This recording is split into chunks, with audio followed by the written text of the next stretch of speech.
Councilmember Janice Cohen. Here. Councilmember Grimes. Here. Councilmember Mayo. Here. Councilmember Schultz. Here. Councilmember Siemens. Present. Councilmember Smith. Here. We were a few minutes late getting started this evening because we just had the swearing in of our new police chief, Alan Goldberg. And I might, if he gets back into the room at the beginning here, we'll introduce him to kind of the room again. But we'll proceed with our agenda at the moment. And first, there are no additional agenda items this evening. I'll give a short update on upcoming items. A reminder that we will not be meeting next week. There are various holidays on Monday.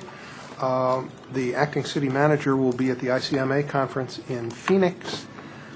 We have 5 Mondays in October for meetings, so sometimes we don't meet the 5th Monday, so this time we're just not meeting the 2nd Monday. And most of the council will have just returned from 3 days at the fall legislative conference of the Maryland Municipal League. So we will be meeting again in 2 weeks, and that's Monday, October 15th. A reminder that we're going to have a public hearing that evening on the proposed adjustments to the salary and compensation of the council, effective for the next council. And we will have a couple presentations, one of the recycling art project and a tentative one on the another redistricting option.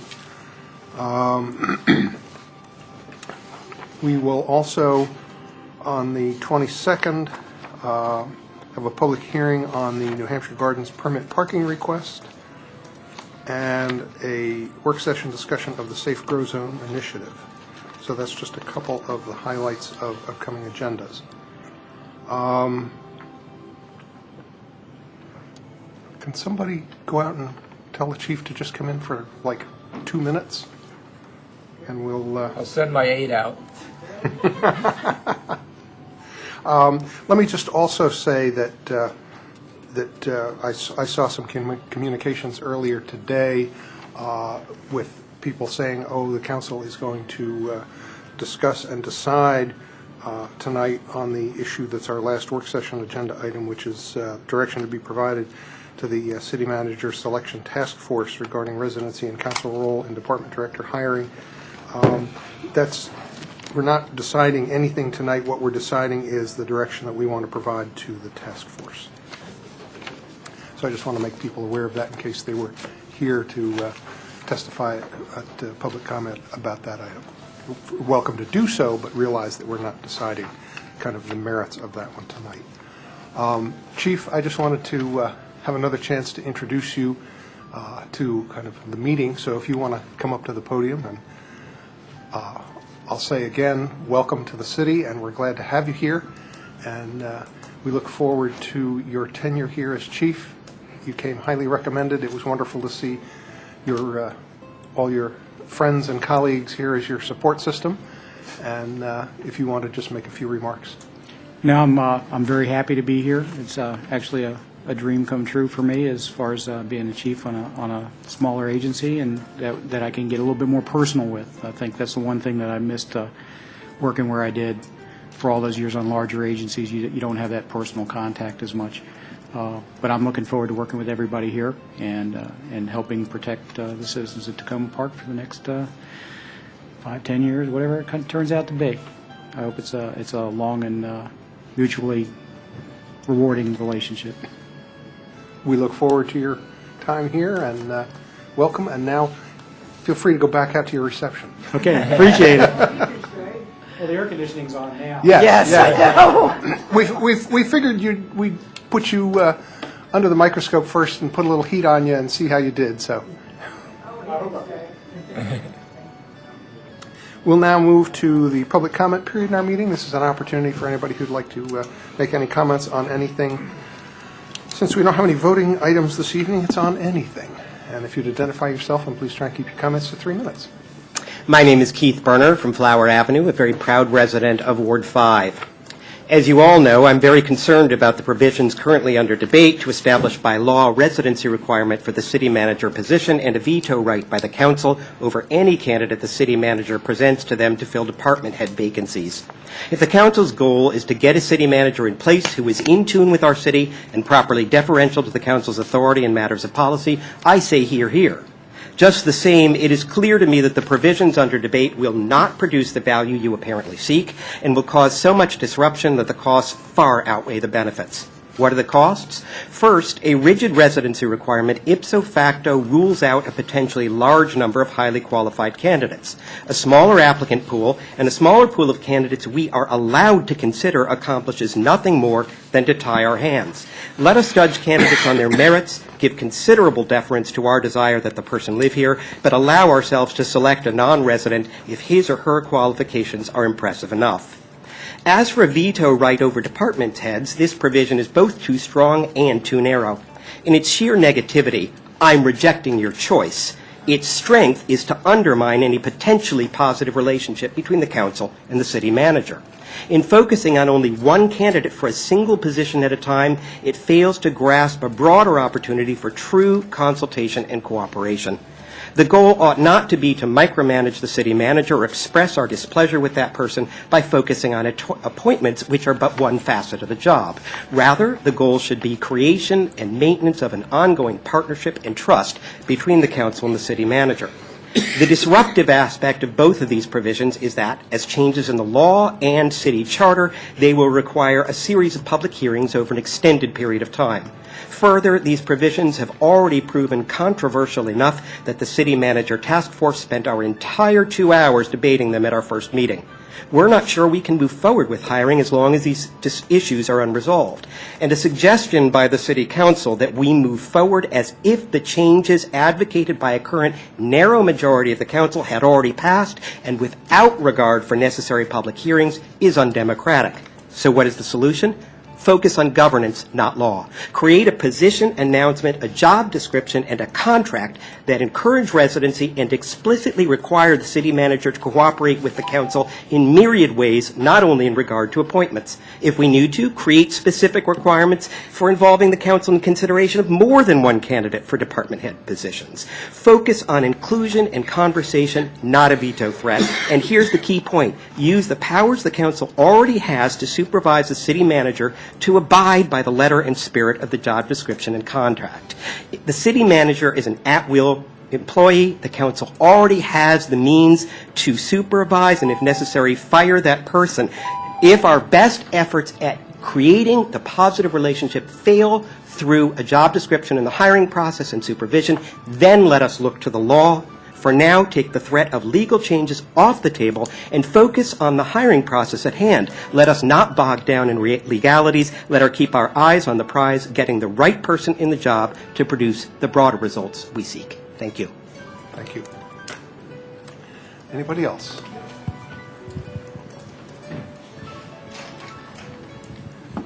Hello, my name's Pat Lovelace, 7620 Maple Avenue, your official peace delegate. I want you to know, remember November, it's 36 more days before Election Day comes up. And October 16th is coming up quick. If you haven't registered to vote, come on out and register before the 16th of October, or it's too late. Don't be one of the too laters. And don't join the too late club. Come on out and vote. I hope to see you out there. We need as many people as we can get. It's 36 more days before the countdown. T-minus 36 days and counting.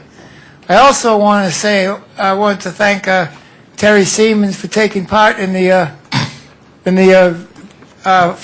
photographic thing they did for me at my house. They're doing a documentary on my peace activism, and I'm glad that they got Terry involved in that too. You know, how I became peace delegate and all that. And I wish all other members of the council would give their piece too. Part of making a community.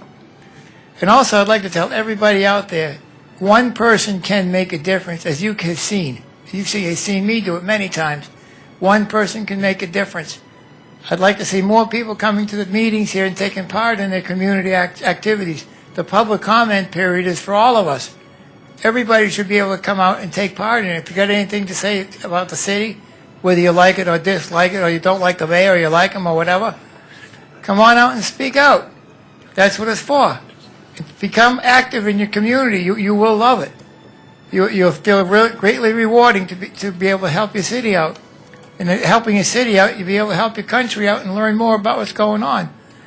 But above all, if I can do it, you can do it. My condition is I'm just as a rule, wasn't for my home health aides, I'd be in a nursing home now. Wasn't for the adult waiver program and Sandra's nursing, I'd be in a nursing home right now. And also, I'd like to ask people to welcome in their chief of police whenever they can get it. We now have a good new chief of police. Take the opportunity to call up and say hi and meet them, and come out to our meetings and meet these people. They're here for you. They're here to protect and to serve you. So come on out and show us how you need to be protected and served. Thank you very much. And I want to tell everybody, remember in November, don't be part of the Too Late Club. Come on and vote. Thank you. Anybody else who wishes to speak?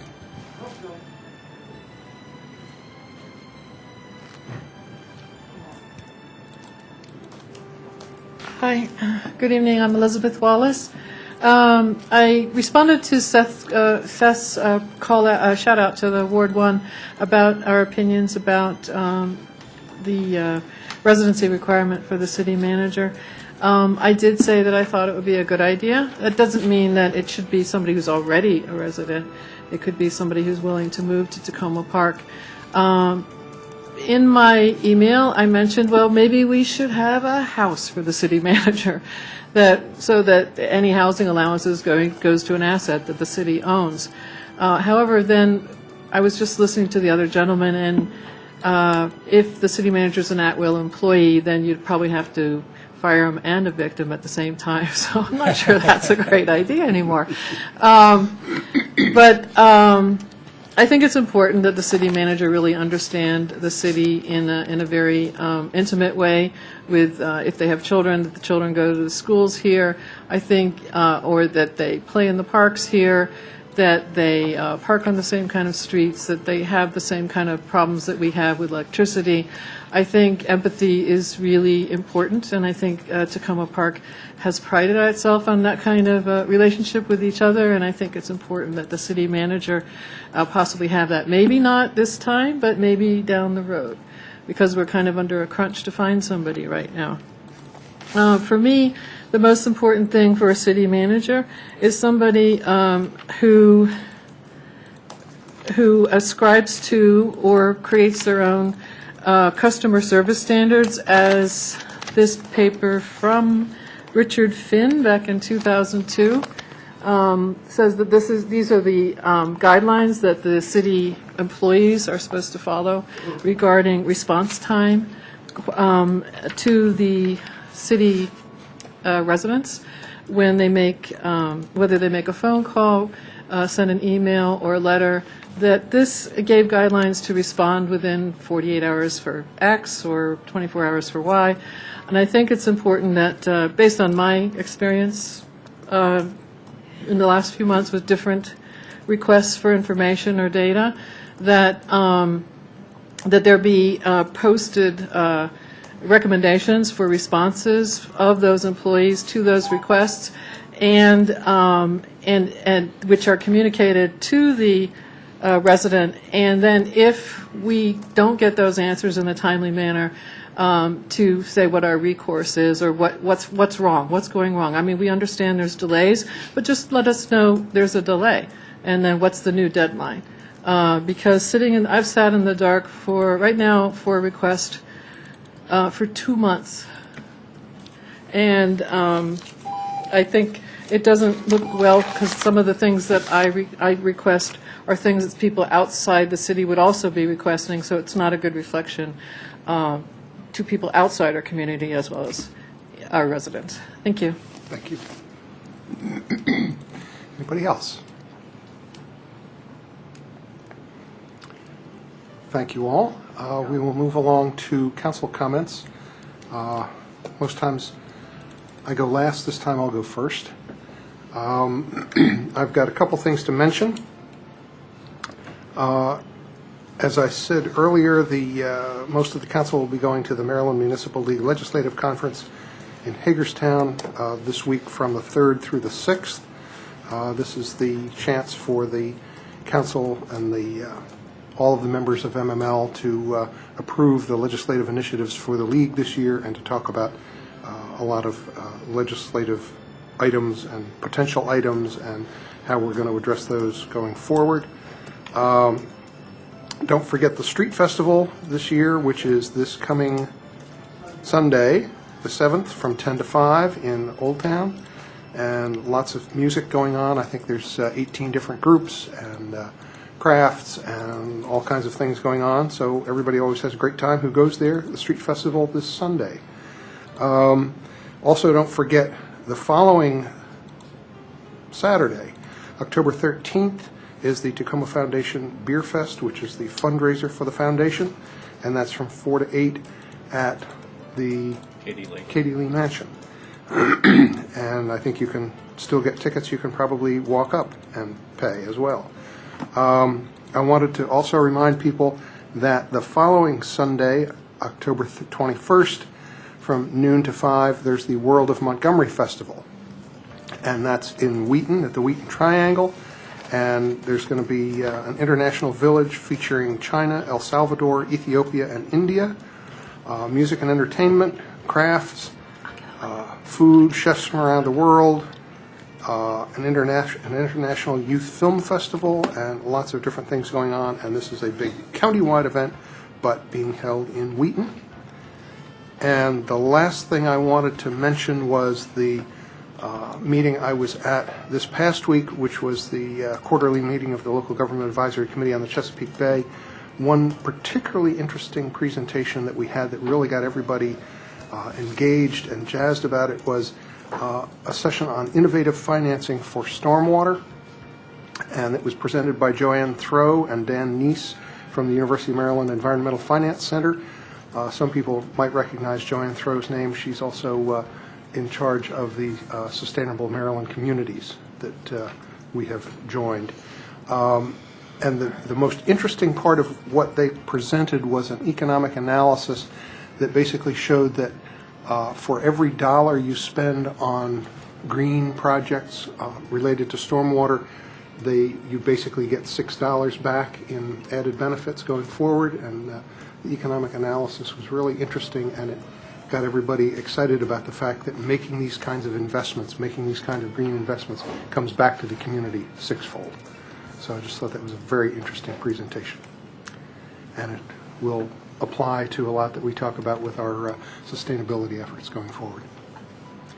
Councilmember Siemens. Thank you, Mayor. First, I'd like to welcome my wife, Joyce, and our neighbor, Gladys Harvey, and our live-in child, Jeremy Moxley, for coming to the meeting tonight and attending the chief's swearing in. I also wanted to just take a moment and thank everyone who organized and participated in the Ward 4 walk this last weekend. We had a great walk through the neighborhood, learned a lot about the history that many of us didn't know about the Ward 4 neighborhood. I'm not going to go into detail. I just tell you that you really missed it. And look, I encourage you to participate in the walks through the other wards that'll be coming up. This event was organized primarily by the Tacoma United for an Engaged Community and with help from CHEER. I'm not going to try to read out that abbreviation, what it stands for. And the Tacoma Foundation provided financial support for that. Anyways, I thank you all, my council colleagues who attended, and also community members who came for that special event. Thank you. Councilmember Daniels-Kahn. Thank you, Mayor. So, it's another first of the month, and in your mailbox should be your Tacoma Park newsletter, just full of fabulous Tacoma Park goings-on. This must be read cover to cover with your calendar at your side to make notes on what's happening and when. which leads me to the main story, and I'm going to just underline what the mayor said. The Tacoma Park Street Festival is a really special event for people of all ages. It's happening this next Sunday, October the 7th, from 10 to 5, in the street from Old Tacoma to almost Philadelphia. It doesn't quite go as far as Philadelphia. It'll be great food, great music, great crafts, and great fun. I'll be at the Emergency Preparedness Committee table for most of the day, which is at Tulip and Carroll. I invite you all, everyone who's listening and everyone in the room, to stop by and chat with me about emergency preparedness and anything else Tacoma Park you want to talk about. And I'm sure there's going to be a few things. What's especially special about being a city council member is you get invited to do many things. This past week, I was invited to speak to 5 third grade classes at Rolling Terrace Elementary School about how I got here and what a project for the good of the community might look like. The idea, the vision, the plan, the results. What a thrill this was for me. It made my little heart go pitter-pat. They all had some huge energy, and they were filled with great ideas. We brainstormed together. Brainstorming may be a passé thing in the world of business, but with third graders, it's perfect. It was a joyful way to fill my day and really focus on what actually matters, and that's our kids. I'm going back to see what their PowerPoint and understand that PowerPoint presentations look like. They are doing PowerPoint presentations, and I can hardly spell it. Things have really changed since I was in the third grade, for sure. PowerPoint is a big deal. So, a Monday night wouldn't be complete without a gold star or two. An honorable mention gold stars go to Tacoma Foundation, Monkey Feathers, the band, and they're partnering up with another one of Tacoma Park's undiscovered jewels, the VFW Post 350, which sits right in Ward 3. What a great fundraiser for Tacoma Foundation, great music from Monkey Feathers, and a super showcase for the VFW. It was also the third food truck venue in the city on Friday night, which included the city lot, and I'm going to say Trove is sort of in the city, even though it's just a skiosh over the line. But there was a food truck at Trove, too. Expanding our city's spectacular relationship with food trucks. Now, I'm really going to embellish what Councilmember Siemens said. Super and huge gold stars go to the partnership between Cheer, Historic Tacoma, Tacoma Foundation, Tacoma Park Community Action Group, Smokey D's Barbecue, and especially Tacoma United for an Engaged Community, plus the 20 volunteers that helped and produced the first Explore Tacoma tour of Ward 4. And if you went on the tour, you got a little red bracelet, which I've been wearing since I completed the tour. I'm estimating here there were about 100 people who took the tour and had a bite to eat at the end of it. I, who thinks I am at least the third most knowledgeable person about the city of Tacoma Park, second only to Diana Cohn, Dorothy Barnes. I'm going to throw Jimmy Jarbo in there a little bit. I think I need to put him in there too. Learned a whole bunch about my favorite city.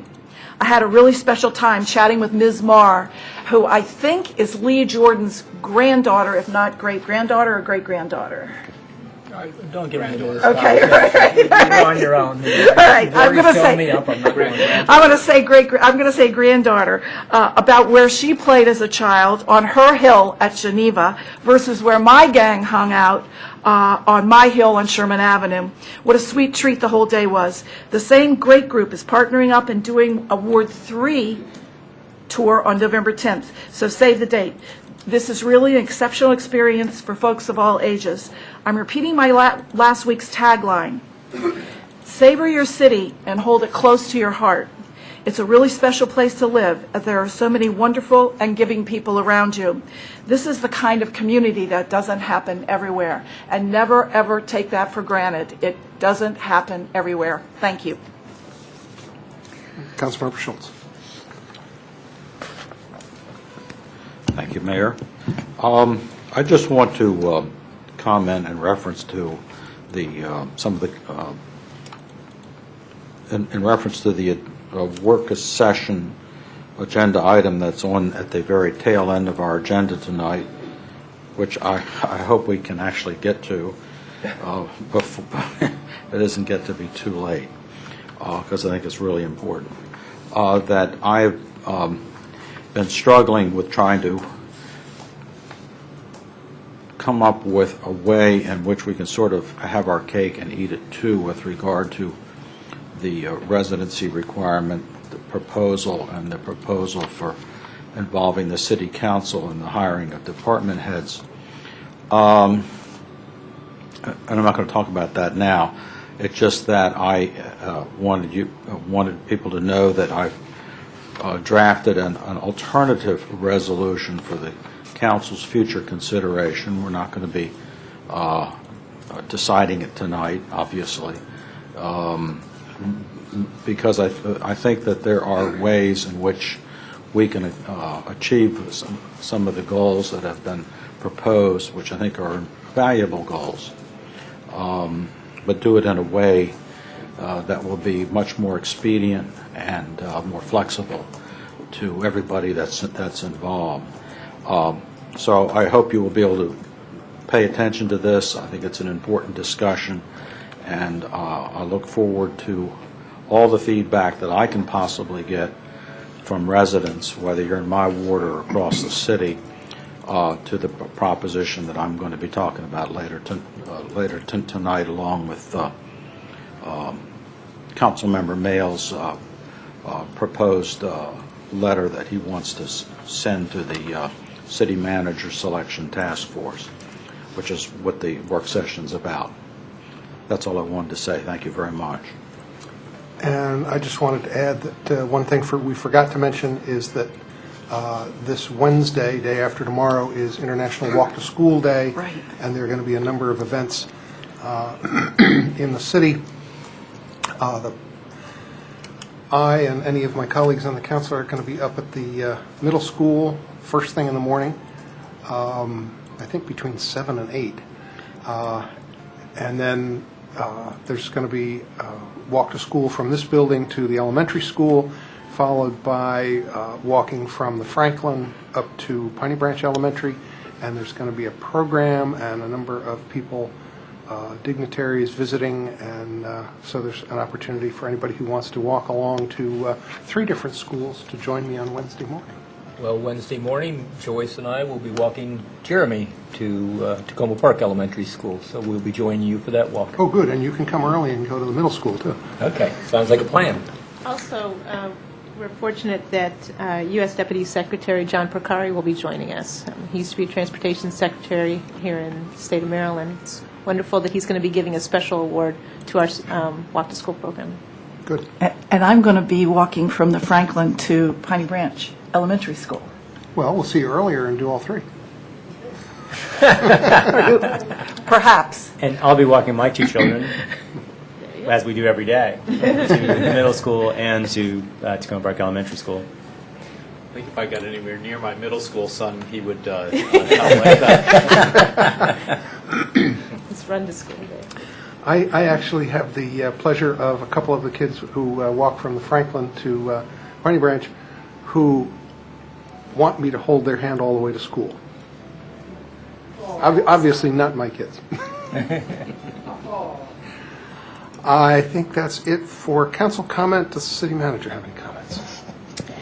Just one announcement, kind of letting people know if they are not already knowing, especially in Ward 1, the street resurfacing project for the Washington Gas program. Washington Gas project is underway. This week they're doing milling of many of the roads, and next week they'll be doing paving of many of the roads, and it's quite disruptive. We're hoping that it gets over quickly.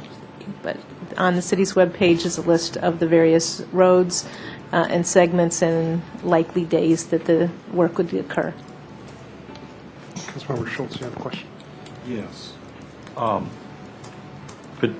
Suzanne, could you comment on the status of the transition to the new website that I think people would be interested in knowing about? We're in the midst of doing transition, which means that trying to cut down everything on our current site that we can possibly cut down. The current site now looks a little different because of that.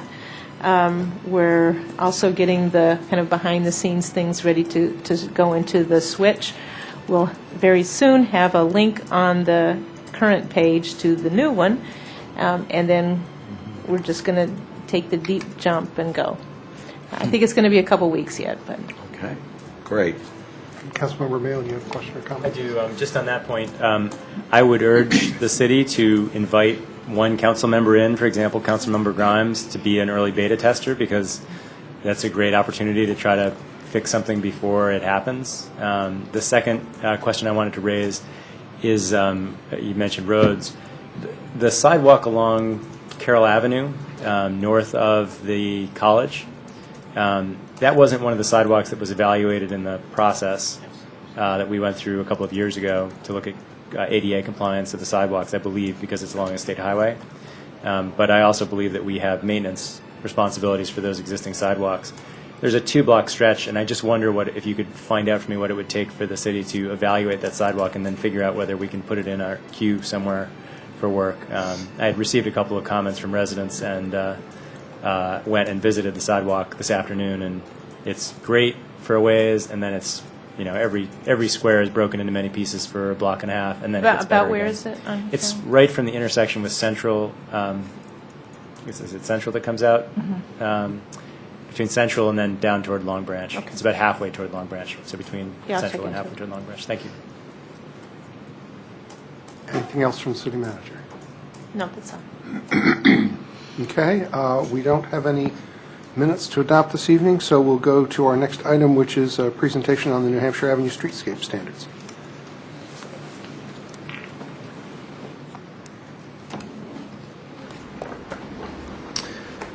Good evening. Eric Nosberg, planner with the City of Tacoma Park, for the record. Tonight, we'll be discussing the New Hampshire Avenue streetscape standards. I prepared a brief presentation that will sort of go over the purpose and intent of the standards, some background on the project team and process, some highlights from the standards, as well as next steps and implementation. I believe in your packet you all have the standards document. It's fairly long. It's about 36 pages. So I'm pulling out some of the highlights in this presentation. It's a very graphical document to sort of illustrate what we were trying to achieve with this project.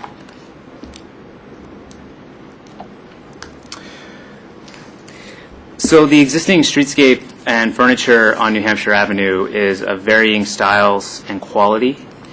And the intent of the standards really was to standardize the streetscape design and the elements, which include things like pavers, furniture, lighting, street trees, to guide both future redevelopment of private property along the corridor, as well as public infrastructure projects.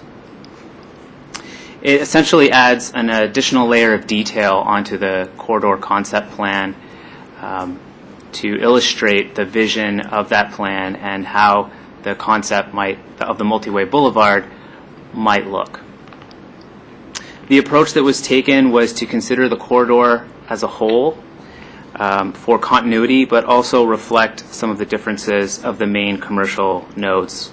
So those nodes are the Maryland Gateway in the south, Ethan Allen Gateway about halfway up, and the Tacoma-Langley Crossroads in the north at University. So there was those three areas that were looked at discretely, as well as a fourth, which are what was called the creek zones, which includes Sligo Creek and Tacoma Branch, recognizing that there's a slightly different character of those four different areas along the corridor.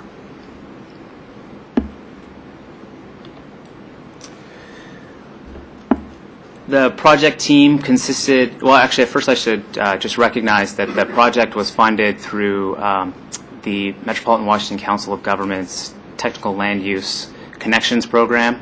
Essentially, they award technical assistance to agencies and jurisdictions to produce works like this for projects like this.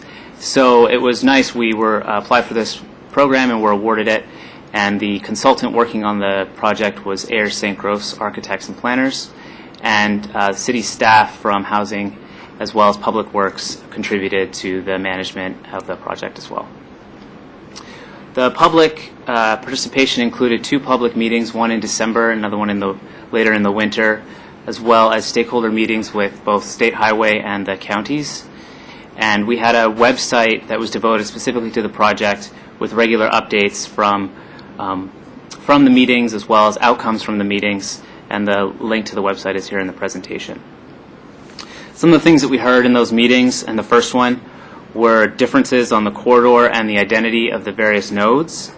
And some of those outcomes both supported policies that existed in the concept plan and also contributed to some of the design rationale that went into creating the standards. From our second meeting, some of the things that we heard were that the community would like to see products that were made in the United States and from sustainable materials, as well as maintaining the fun and colorful elements that exist on the corridor today and sort of define the character of New Hampshire Avenue for the residents of Tacoma Park as well as in the broader region. There were some additional comments and questions that came out of both the public meetings as well as our stakeholder meetings, specifically with regards to bicycle facilities and stormwater facilities. And some of these questions and comments were outside of the scope of what we could really accomplish through this project. But nevertheless, these considerations were important to the future of the multi-way boulevard, and so I'll come back to those at the end of the presentation. So here are some highlights that I pulled out of the standards document. Essentially, we were trying to produce consistent and coordinated elements. So you see here the bench specification, which is in the back of the standards document. This is a new bench that we could use on New Hampshire Avenue, either as a result of private development or as a result of public projects like the Ethan Allen Gateway Streetscape project.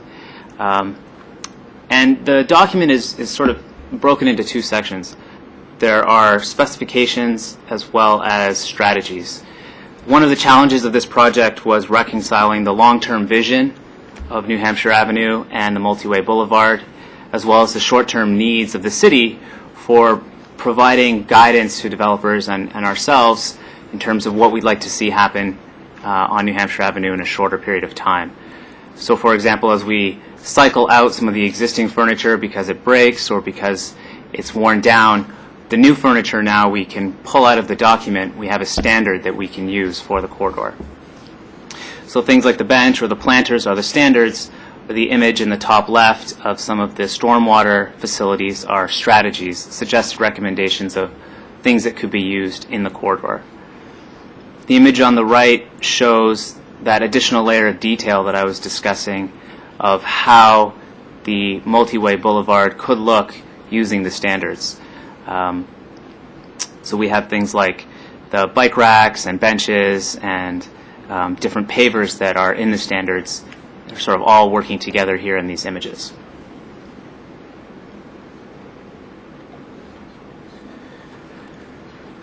So moving forward, I guess another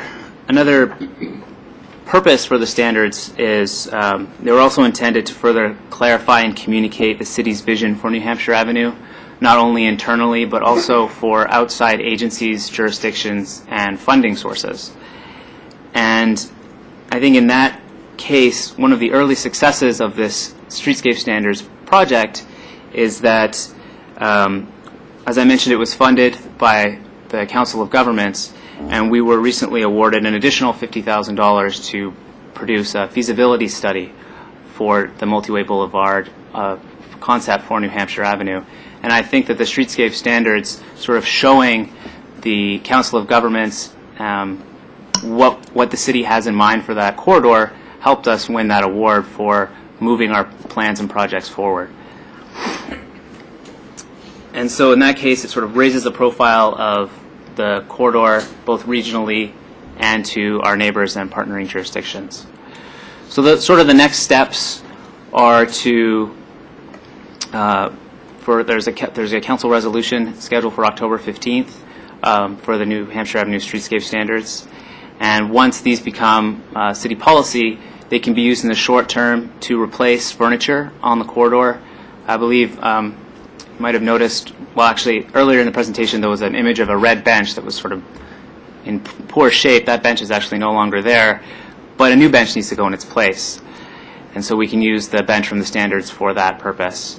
And in the Medium term, they can be incorporated into the Ethan Allen Gateway Streetscape project. So when things come up like which pavers to use, which colors to use, which benches to use, and the lighting, these standards provide guidance for that, for those projects. And then again, the feasibility study, which will be kicking off probably in November of this year, some of the technical details that came out of this project with regards to stormwater or bicycling, we can further work out in that feasibility study. So that's the presentation, and I'd be happy to take any questions from council on Councilmember Siemens. the project. Thank you, Mayor, and thank you for the presentation. It looks like, I mean, there's the vision document that you handed out, it's been a couple years ago now. You know, it was very exciting to see what could be along that corridor, and it's good to see that we're taking steps to continue that process. You know, the chairs at the bus stops, and you know, some of the things that have been done, the signs have been put up, and now to hear about the again some steps being taken. But this seems like it's all at the micro level. What's happening at the macro level as far as, are we reaching out to developers or real estate agents? What kind of work are we doing, and are we helping organizations, companies to identify possible resources to assist them in bringing some development to this corridor? It's kind of I'm not going to list all the detailed questions, but what are we doing?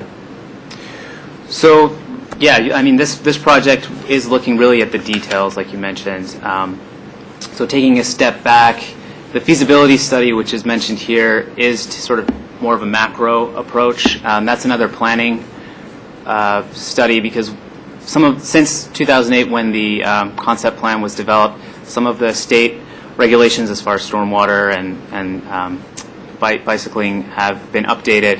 So we're taking sort of a fresh look at the concept and seeing how some of those additional regulations might fit into what was the vision and is the vision for New Hampshire Avenue. With regards to sort of the development side, the city staff is working with individual property owners that are on the corridor right now, and planning to continue our outreach efforts to developers and sort of regional players that might be interested in developing here. I could see potential for a charrette or some type of presentation to developers, real estate agents, to raise awareness of what we hope to see along that corridor and what the opportunities are along that corridor, both for the existing property owners and for those people who might be interested in doing something along the corridor, and also to bring them together with some of the state and county agencies that may have some resources to assist them in doing that. And then my last question for you is and I would just say that I think this council would be very supportive of that kind of work if there was anything that you needed from us in helping to identify or bring people here. But my last question was, let's say we did have some people who wanted to do projects along this corridor. Have you given any thought to what we want from them? I know that as we saw development blossoming in across Montgomery County several years ago, we also saw that the government didn't pay as close attention to the infrastructure in the beginning of that, and making sure that the developers were addressing the infrastructure needs at the same time that they were making the big bucks. So have you given some thought to that? Well, actually, this document exactly speaks to that point. As redevelopment occurs on New Hampshire Avenue, we need to be able to articulately and clearly make requests from developers, and this document shows what exactly those are. So, for example, if we're asking for public amenities in the form of streetscape improvements, which are often some of the most important contributions that developers can make to their surrounding area, we have a clear list of what those elements are so they can work them into their pro forma. They know how much the bench costs, how much the lighting costs, how much the pavers might cost, and things like that, and what they would look like. And it also, it provides them with, it cuts down later on the kinds of conversations we might have, because this has been a process that's been vetted and has gone through and has been produced through community input, so that we can say this is something that the community has waited on and would like to see happen. So that is sort of where these projects are coming from. Okay. The second point. Yes, go ahead. I was just going to say, I think it sounds like you do have, you are organized in this and working forward with it. And I'm not even going to ask you how you coordinate, when it's development in one little section along the road, and yet some of the changes we want to see really would be for the whole stretch of the road. But I'll remain confident that you're addressing that too. Sure. Just to add one thing, in the past, the planning division has also done development tours for people who might be interested, prospective developers or property owners, and we have budgeted and expect to do that again this year. Okay. So that's another way of getting the word out to people who might be moving the ball forward. And I think that sometimes it's helpful to have the policymakers involved in those discussions. And well, so and that was why we started with to our council tour a couple weeks ago, actually, in recognition that we had a fairly new council. Since a lot of this early work had been done, we thought it would be a good idea to start here and start working our way out. Right. But I want to see us put the strong arm on the developers too to get them in here. So. Right. And as part of the sort of general New Ave initiative with the website, and we have sort of a various pronged approach to outreach, which involves emails to sort of update emails to all of our counterparts at Prince George's and Montgomery counties, as well as at the state level and SHA.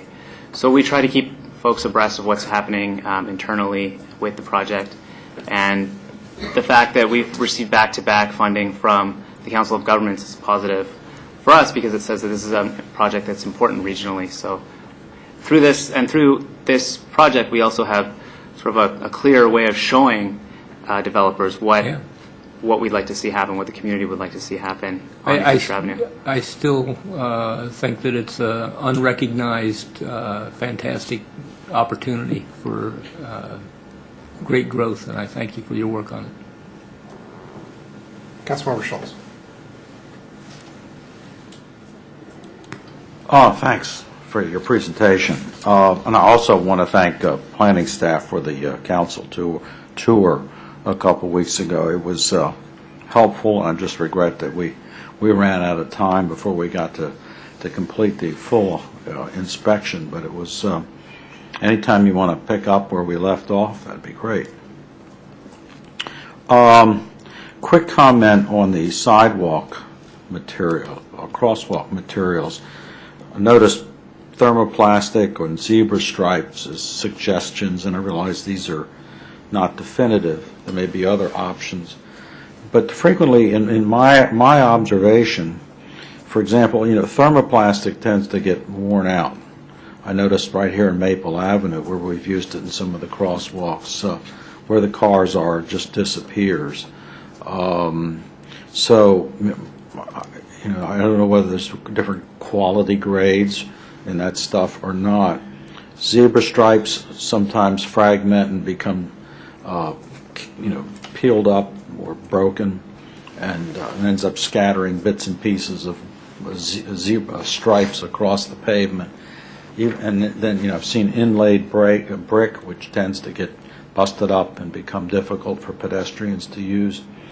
Not looking for answers now, but I just think that it's an area that requires special consideration. I'm not sure what the best solution might be, but that's your department. Second question, with the adoption of these standards, do those standards, with regard to the already adopted Tacoma Langley Sector Plan, do they become part of that adopted Tacoma Langley Sector Plan? Because when we adopted that sector plan, or when not we, but when the county adopted it, it was understood at the time that what was purposely omitted was the standards for sidewalks.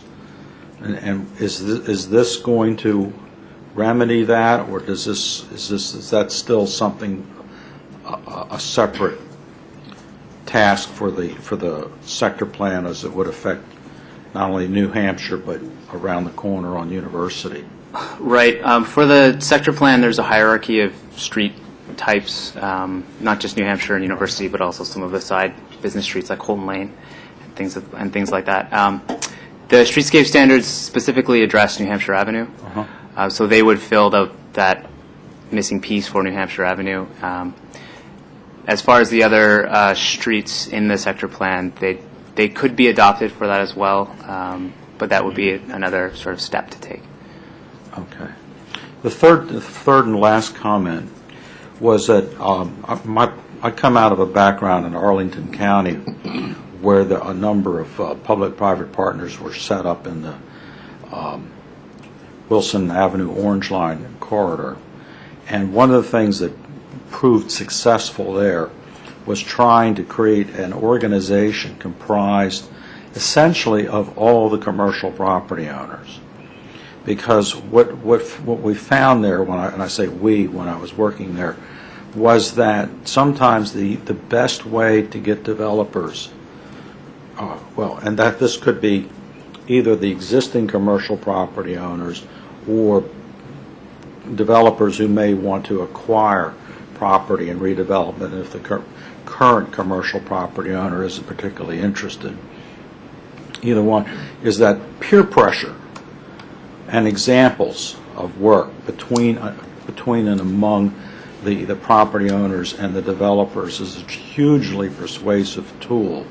And when you can get like-minded people in a room, in other words, all understanding the idea that they're invested in as real estate investors for the short or long term, it really can facilitate the process of change. And you add into that the residents who live nearby, because they're equal stakeholders, you end up with a really powerful way to move from a concept into actuality, and I to see things get built. And then when one project starts to get built, they're all there together to talk about, well, if it works for you, what can I do to, what is it I don't know that you know that made you go ahead and develop your property the way you did? And sometimes what you get then, emerging from that, as you do in any group, are leaders who say, we don't want to build storage buildings at the 100% corner of Eastern Avenue and New Hampshire Avenue. There's a higher goal here than just getting return on investment, and that peer pressure can be far more persuasive than anything else I can think of. And I would encourage staff to think along those lines. Thank you. Councilmember Smith. Thank you for the presentation. A few questions. The Flower Avenue project is coming up. Are any of these standards going to be applied to that project? They could be, but they're not at this point. It hasn't been considered. Okay. During the tour, you mentioned that there was a parcel that you thought would be like the catalyst. In this feasibility study, is that parcel going to be considered? Do you guys have a date when you would like dirt to be moved? The feasibility study isn't, there's 4 components of it, and it's not really addressing the development potential of the private property. It's specifically looking at the feasibility of converting the roadway into a multi-way boulevard in terms of traffic, stormwater, the existing utilities along the corridor, and bicycling facilities. Do you plan on doing a feasibility study to look at development? We do have some research and have done some we do have some data on the development potential. It's also outlined in the corridor concept plan and the Avenue of Opportunity document that we provided on the council tour. So there is some information there, some past work that's been done at the city, and some information that we have. I would encourage you to do a new feasibility study to look at the development, and I would concur with my colleague, Councilmember Schultz, that you could create this organization with the property owners and maybe set up meetings quarterly with local developers and guide them through the possibilities. Because if they don't really know, if the city's not, in their face regularly, they're not going to say, you know what, today we're doing New Hampshire Avenue. And it'd be nice to show them, like this parcel you said is the catalyst, why this works. And if somebody's already run the numbers, then you can just give that to them, they can run their own model. Just one other thing I was going to mention, as part of the Tacoma Langley Sector Plan that was recently approved, there was sort of a rezoning effort that happened in conjunction with that for the Crossroads area, which was mostly Ward 6.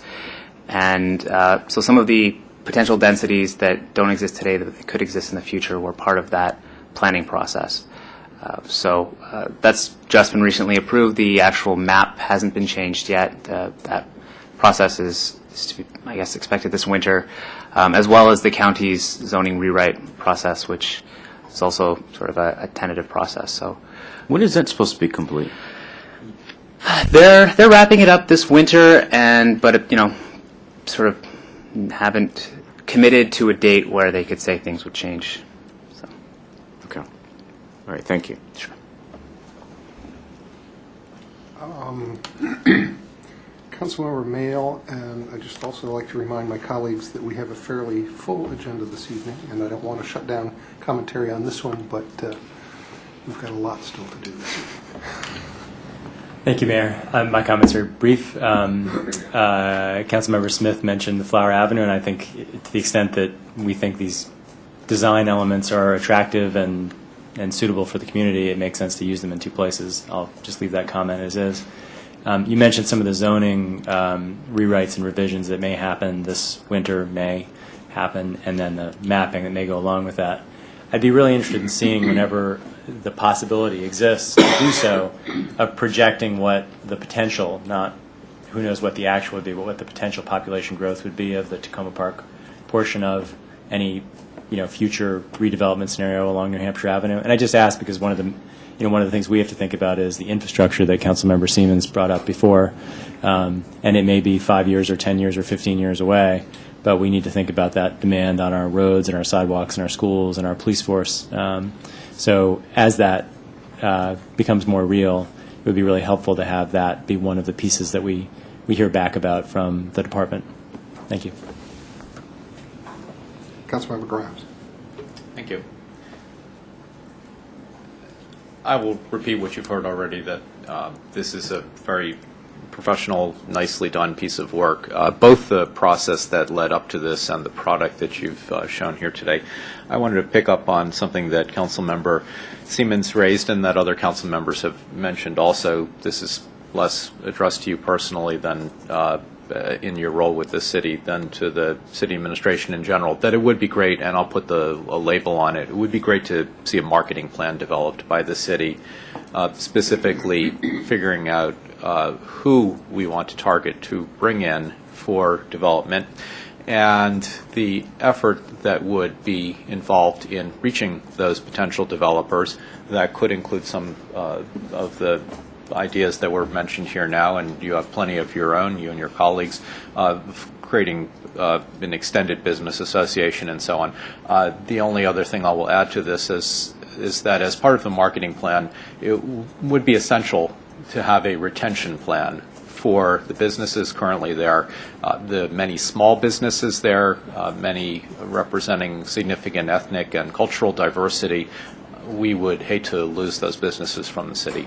Thank you. And I've just got a couple quick comments.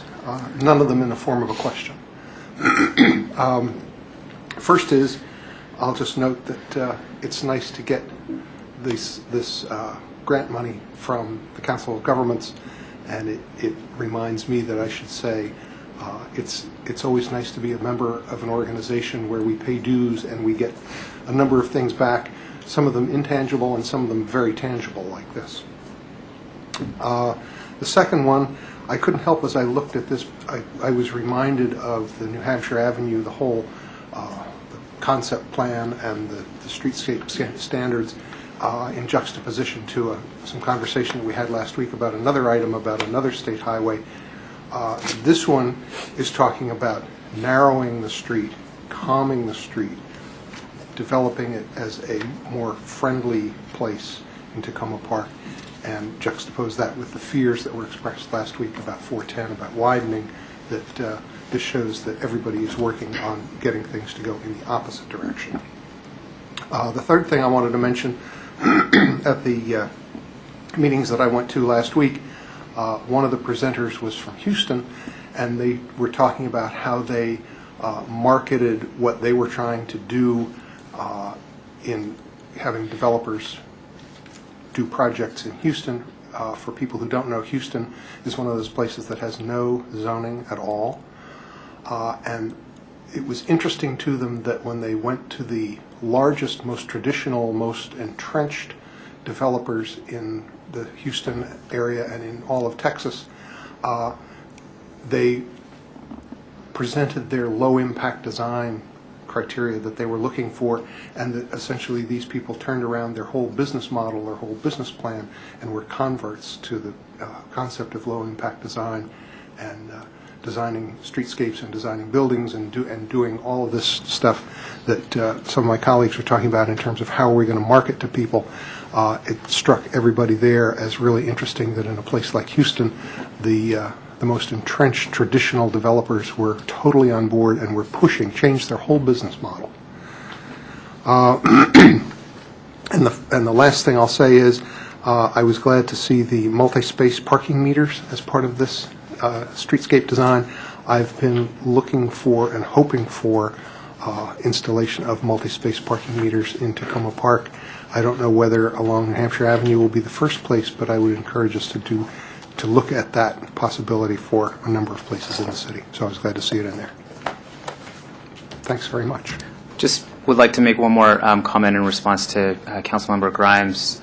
There's what's called the Crossroads Development Authority at the Tacoma Langley Crossroads, which is sort of a membership-based association of businesses up there, and they actually had a mixer last week, sort of drew in about 30-plus business owners that work in that area, and the new executive director of that association is really doing a good job to create more events like that, bringing the community together.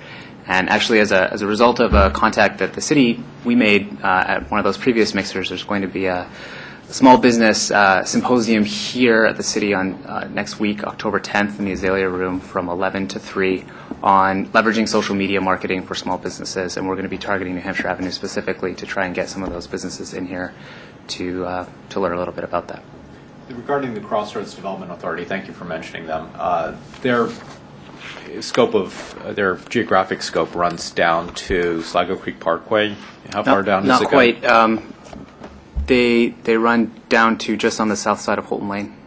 So the plaza with the Caribbean Market. I'm not sure if you're familiar with that one. Yeah, so we do have substantial businesses. It's not continuous, but extending in particular from East-West Highway. Right down to Eastern. Yeah, all the way to Eastern, yeah. Thank you. Thanks very much.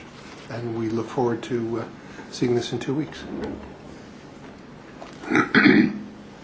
We'll now go to our agenda item number 2, which is a work session discussion regarding Washington Adventist Hospital, the Washington Adventist Hospital Land Use Committee, and the public process going forward. And we're joined by City Attorney Sue Silber, who's provided us with a memo with a number of objectives And just a reminder before we start that we don't have to solve all of this tonight.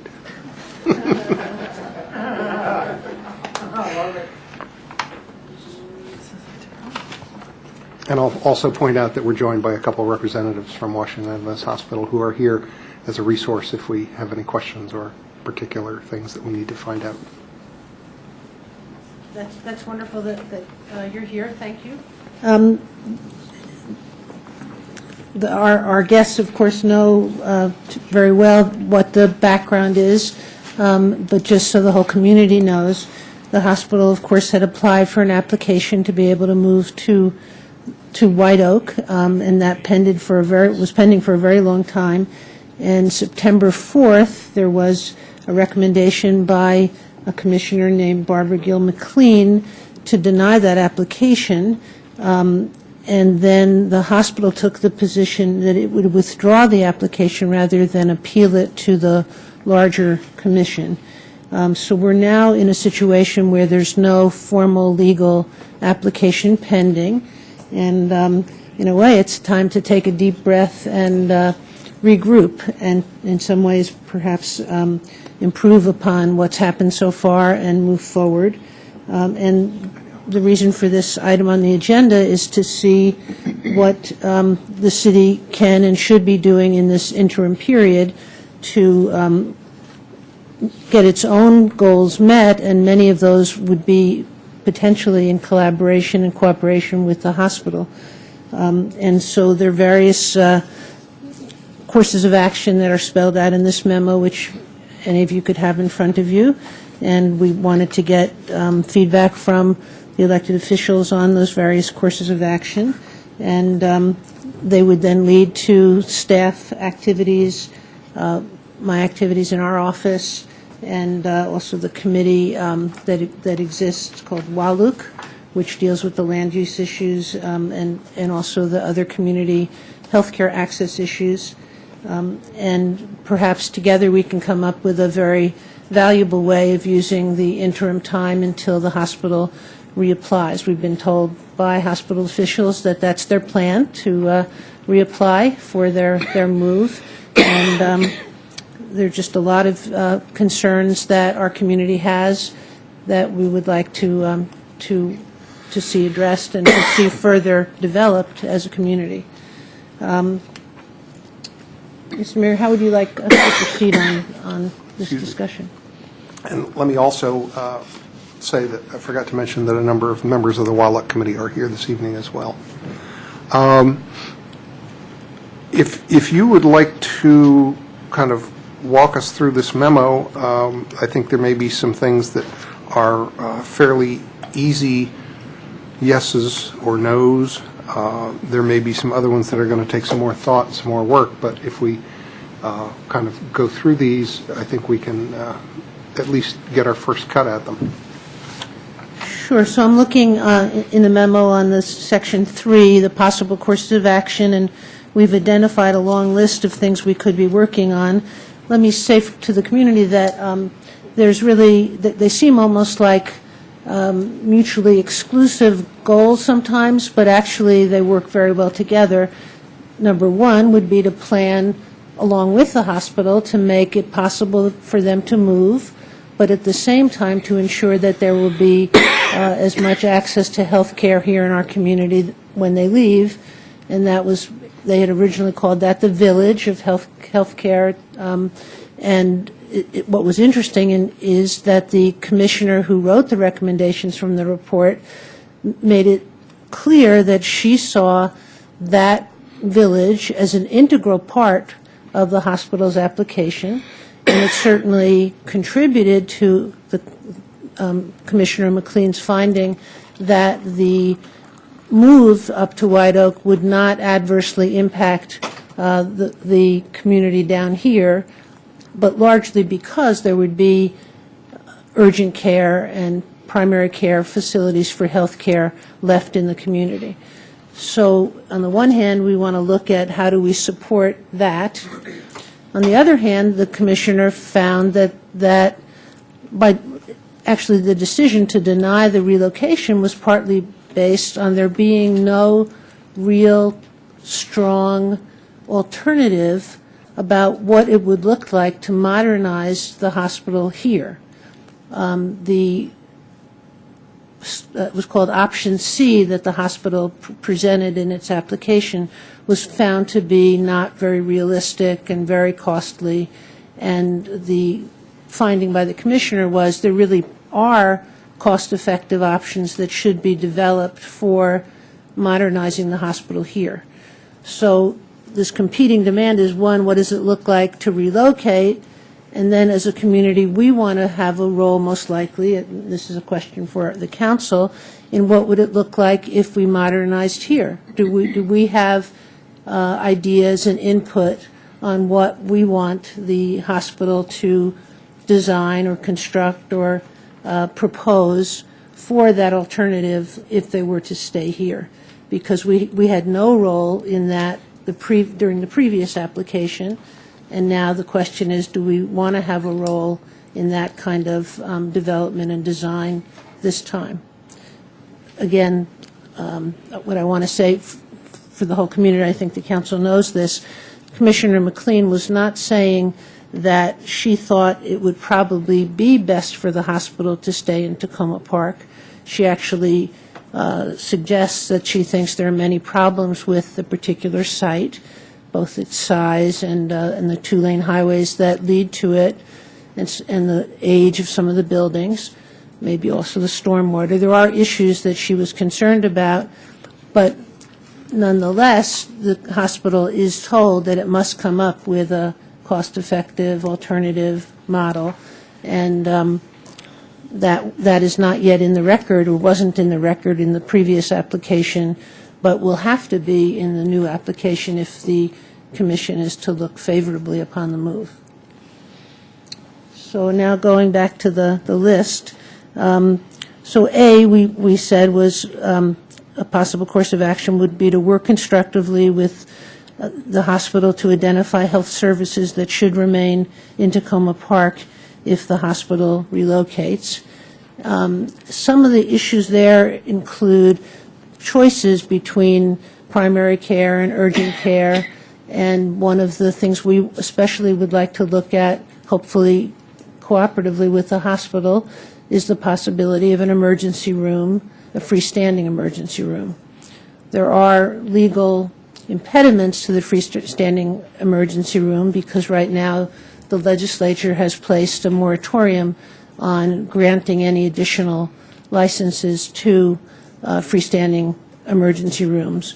But we as a community want to look at, if the council agrees, the possibility of trying to push that moratorium in a way that might be more favorable to looking at it constructively for us. Whether the advantages to an emergency room compared to an urgent care center is that there's a much broader scope of health services that an emergency room can handle, which are not within the scope of a typical urgent care center. It's much more likely to provide 24/7 care, and the reimbursement to the hospital is much greater in terms of financial feasibility compared to an urgent care center. So, and then actually one last thing I would add is that there is a federal law that requires that an emergency room treat anybody who comes to the emergency room rather than first find out if they're insured or if they have financial ability to pay. And we are concerned that there are poor people in our community who would not be able to use an urgent care center but might be able to use an emergency room. Fortunately, with the Affordable Health Care Act that's now been found constitutional, many more people will have health care, health insurance, and will be able to pay at an emergency room. So it should be actually much more, we think, financially viable than past experience that the hospital has had here with not a freestanding but an emergency room as part of the hospital. I guess lastly I would also say that we think that this might fit together nicely with the whole idea of this community actually using the new hospital in White Oak if it moves there, because it would create a stream by which patients would use the emergency room, and then if they need in-hospital acute care, they would go on to become patients of White Oak rather than finding their care elsewhere, such as in one of the other nearby hospitals.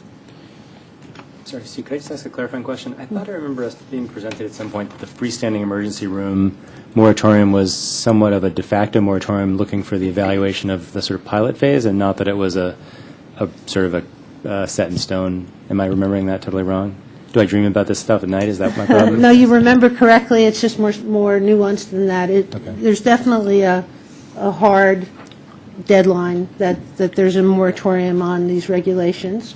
But we were told that that one way of looking at the moratorium is that the staff was using this time to come up with using the pilot 2 hospitals that exist, or 2 freestanding emergency rooms that exist, using those, their data from those, to develop the regulations. And it was less of a comment on we don't want freestanding emergency rooms and more of a comment on we need time to develop these regulations based on experience. Now, one thing I would say, and the hospital guests can certainly help me on this, I assume it may take quite a while to come up with the new application and then for the whole adjudication of the application to occur. The last one took about 3 years, if I'm not mistaken. So we may be getting to the period when the moratorium would be over anyway by the time there is an adjudication on the new application. But I'm only, speculating, and perhaps either of you are welcome to add to that sense of timing.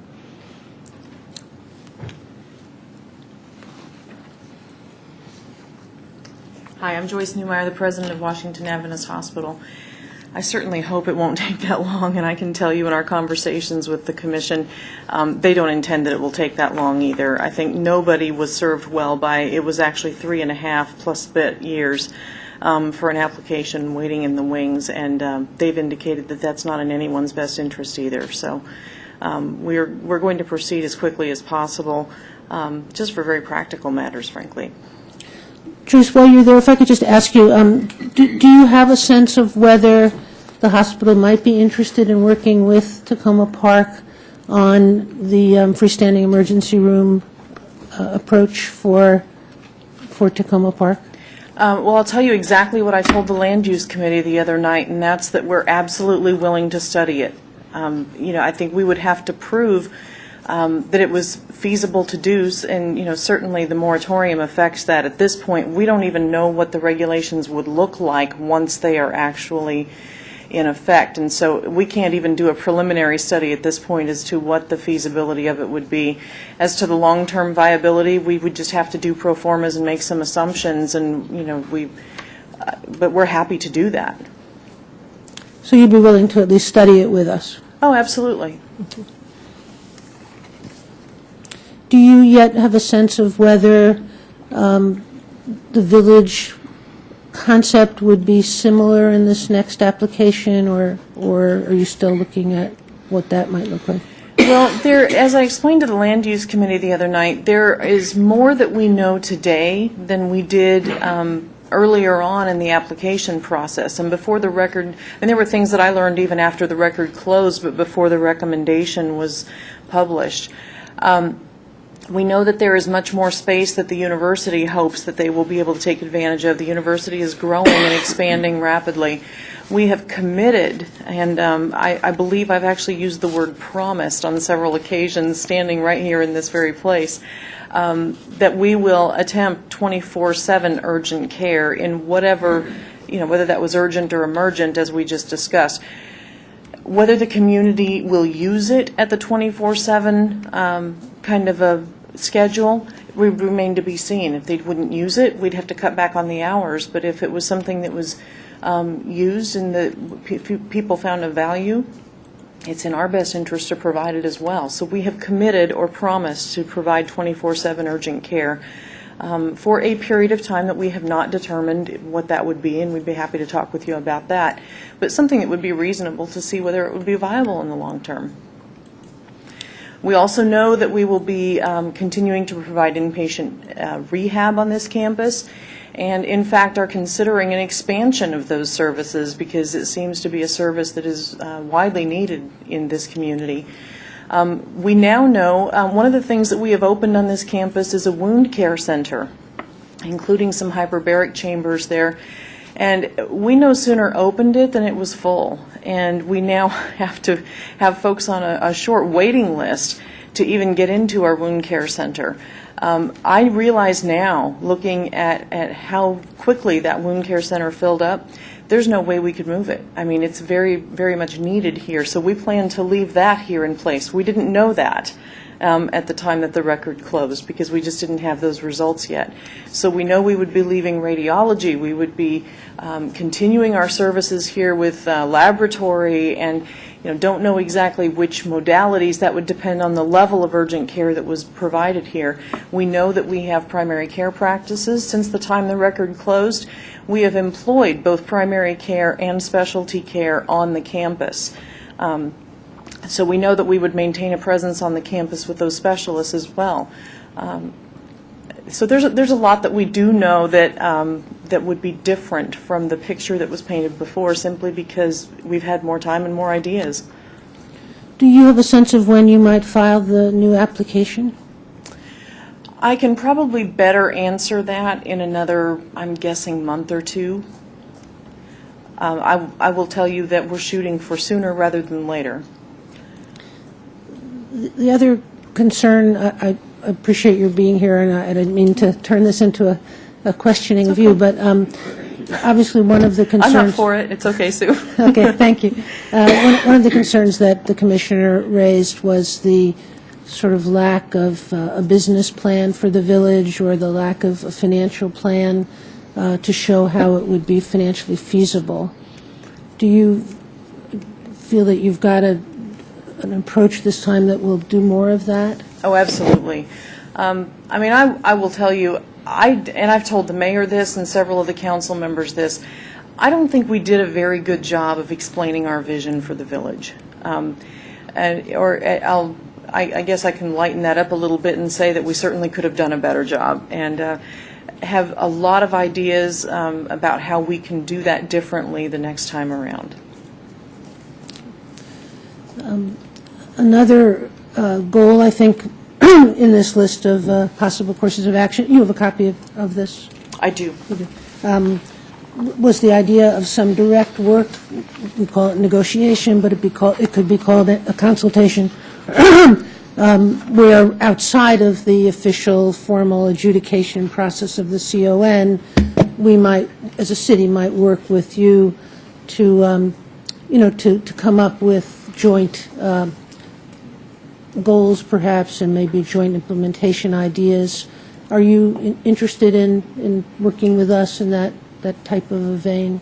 Absolutely. To me, that's the ideal. I know I've had conversations with several of you before where I've said I can't for the life of me figure out how that didn't really occur well the first time around, but I wasn't here at the time that the application was filed. I know good people have done everything that they could think of to try to make this successful, but I believe that we have relationships. I mean, when I met with the Land Use Committee the other night, I thought this is a group of very thoughtful, very interested, and intelligent people. I liked them immediately, and I thought, well, there's no reason why we can't work together.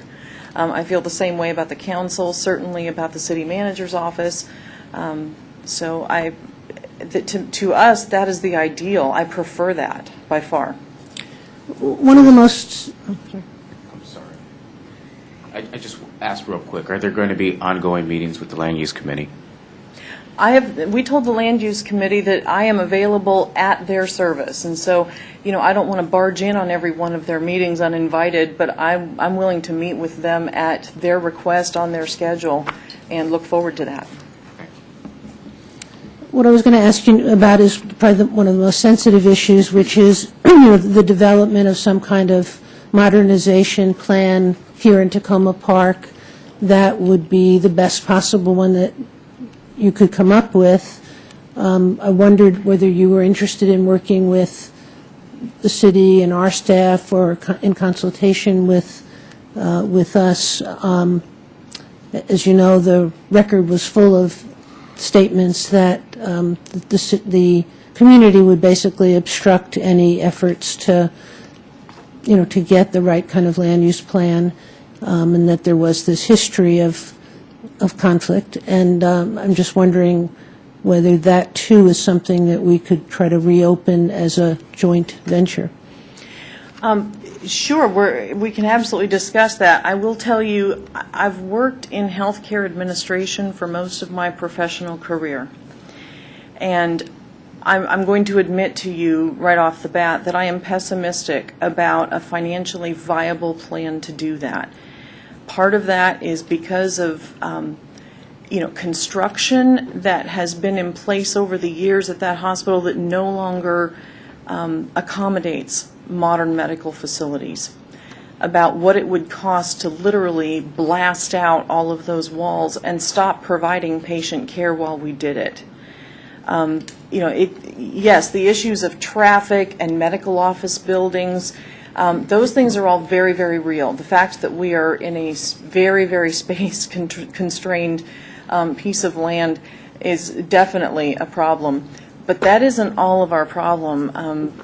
In fact, I really understood, well, I appreciated that she understood. One of the members of the Land Use Committee said to me that she had had a patient in her family, a family member admitted to our hospital, and she said, now I get it. I mean, I understand what you're dealing with inside this hospital. And it is not going to be, that would be an extremely inefficient and not cost-effective way to deal with this situation. And I wish I could tell you something different. Frankly, it would be a whale of a lot easier for us to be able to renovate in place and to provide a modern health care facility here that would be would stay modern for decades here. I don't think it's possible. However, with that said, I am absolutely committed to either proving myself right or wrong in this application. I'm not going to ask you guys or the commissioner or anybody else to take my word for that. We need to prove that that's either right or wrong. If I can, one of the things that it shows up, I think, through this outline is a proposal that we have for the council that it's very difficult to ask residents what they want or don't want without having any facts, without having any concept plans, without having some, several different things to really look at that have been worked on before they get presented to the public. And one of the things that we've not had in Tacoma Park is really that discussion for a very long time about what something could look like, and could something happen on New Hampshire Avenue, or did you want it, or could something be part here and part at White Oak, or what is massing that's acceptable to the community. And I think one of the things that would be very useful, I think, for us as a city to do is to get some understanding of the constraints of the various needs. I certainly know that hospital construction and healthcare architecture is its own specialty and has its own needs, but some sense of that so that that information can be presented to you, to Wauwalik, and to the community. Once there's something to think about, and it can be presented in an understandable way. And so I think that's part of what's represented here as a possible approach while they're working on their application, to also have us be working with them to think through what the implications are for Tacoma Park. Councilmember Schultz. Joyce, thank you again for being here. My pleasure. I appreciate your candor. This really is a time for candor, isn't it? There's one thing that I really strongly disagreed with in Commissioner McLean's report or recommendation, and that was something that Ms. Silber's already mentioned, and that is the references made to the oppositional situation within the city of Tacoma Park. And I think that those were related to some points of view of some citizens a good number of years ago. And I just, going forward, I want us to, all of us, here and here, to sort of work on the basis of just putting all that background static aside and open up our ideas to innovative, and not worry about that, because I think we're starting off here on a whole different foot, and we can, as Ms. Silber's outline shows,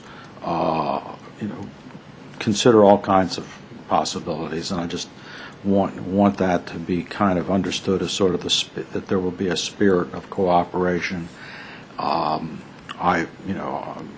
And not really prejudice that the hospital must leave or the hospital has to stay, but just that we try and look at it as openly as we can. The other comment I wanted to make was that, and I don't necessarily expect you to be able to give me an answer, but it's just something that seems to me to be an overriding question that I don't understand the answer, or what it is, and that is that in the commissioner's recommendation, her comment was that concern about the hospital's inability to realize the proposed development plan at the White Oak site. And so the question then occurs is that if the plan is one of the goals might be for you to in your new application to still use that site as your primary hope for objective. There's an awful lot that, I mean, what would have to change in order to convince the Maryland Healthcare Commission that you have the capacity, financial capacity, to do something on that site that satisfies your business goals as well as be realistic? And I understand you can't tell me that now because you don't know. It's all probably part of the work that lies ahead of you in the next couple, 2 or 3 months. But that's sort of the thing that I need to kind of understand, because we all have read that report now, and we all understand that was her primary concern. Sure, and while you're right, I can't give you a complete picture right now because that's the work that lies immediately before us. I can tell you that her concern about the feasibility of building the hospital in White Oak in large part revolved around our plan to use HUD financing. And, at the time this application was filed, pushing 4 years ago, the financial meltdown was in full swing, and there weren't an awful lot of folks lining up to lend people money for bricks and mortar. That's a different story today, and so we now have many more options available to us for financing than we did at the time that the application was filed, and even at the time that the record closed. So that's probably the most major point in terms of the feasibility of building it. There were also some, and I won't go into the detail of this again because the work lies ahead of us, but there were some assumptions made in the pro formas for the long-term viability of the hospital, and she took issue with those assumptions.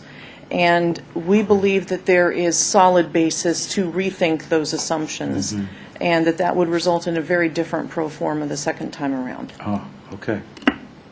Good. Well, that gets us started down the answer to the question. Thank you. Pleasure. If I can check back at this point with the city attorney, I want to make sure that I understood you correctly, saying that you thought that the possible courses of action listed in the memo under number 3 are not mutually exclusive, and in fact, it's the potential that all of them could go forward if that was the direction. Because I wanted to kind of continue this discussion a little bit more, but also have a sense of how we're going to try and leave it this evening.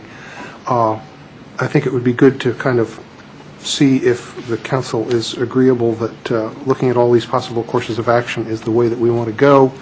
I want to have a couple minutes to maybe have a representative from the WALA committee talk about their future role.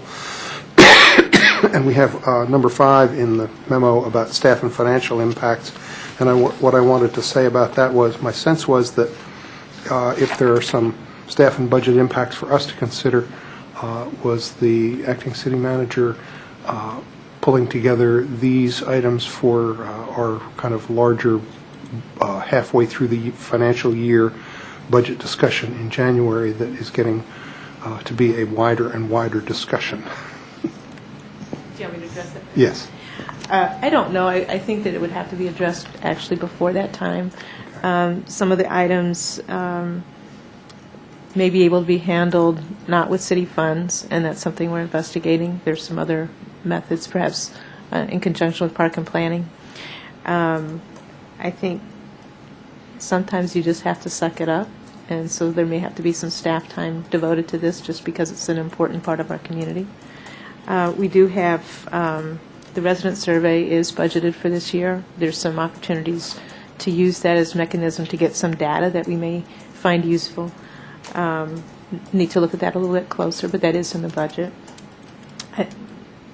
I will be coming back to you with some estimates of extending the contract with PDA, our hospital consultant, but I don't have those numbers tonight. Yeah, briefly on the PDA piece, we have a contract. That's not the problem. It would have to be a appropriation to add more money to the contract. Yes. Thank you. Thank you, Ms. Newmeyer, for coming out, and your colleagues, Robert Jepson and Mark Bloom, I see here. And thank you for the openness with which you've shared the information that you're able to share regarding plans and so on. I just have a comment regarding the possible courses of action, that we have heard a lot about the uncertainties and the timing of the process here, and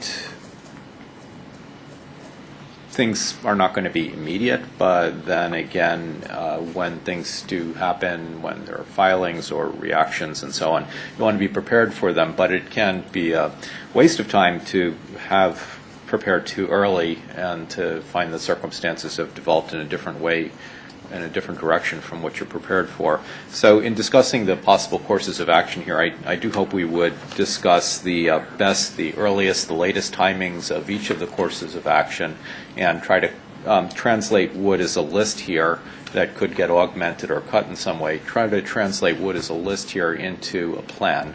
A plan includes timings. Thank you. Councilmember Mayo, you got a comment?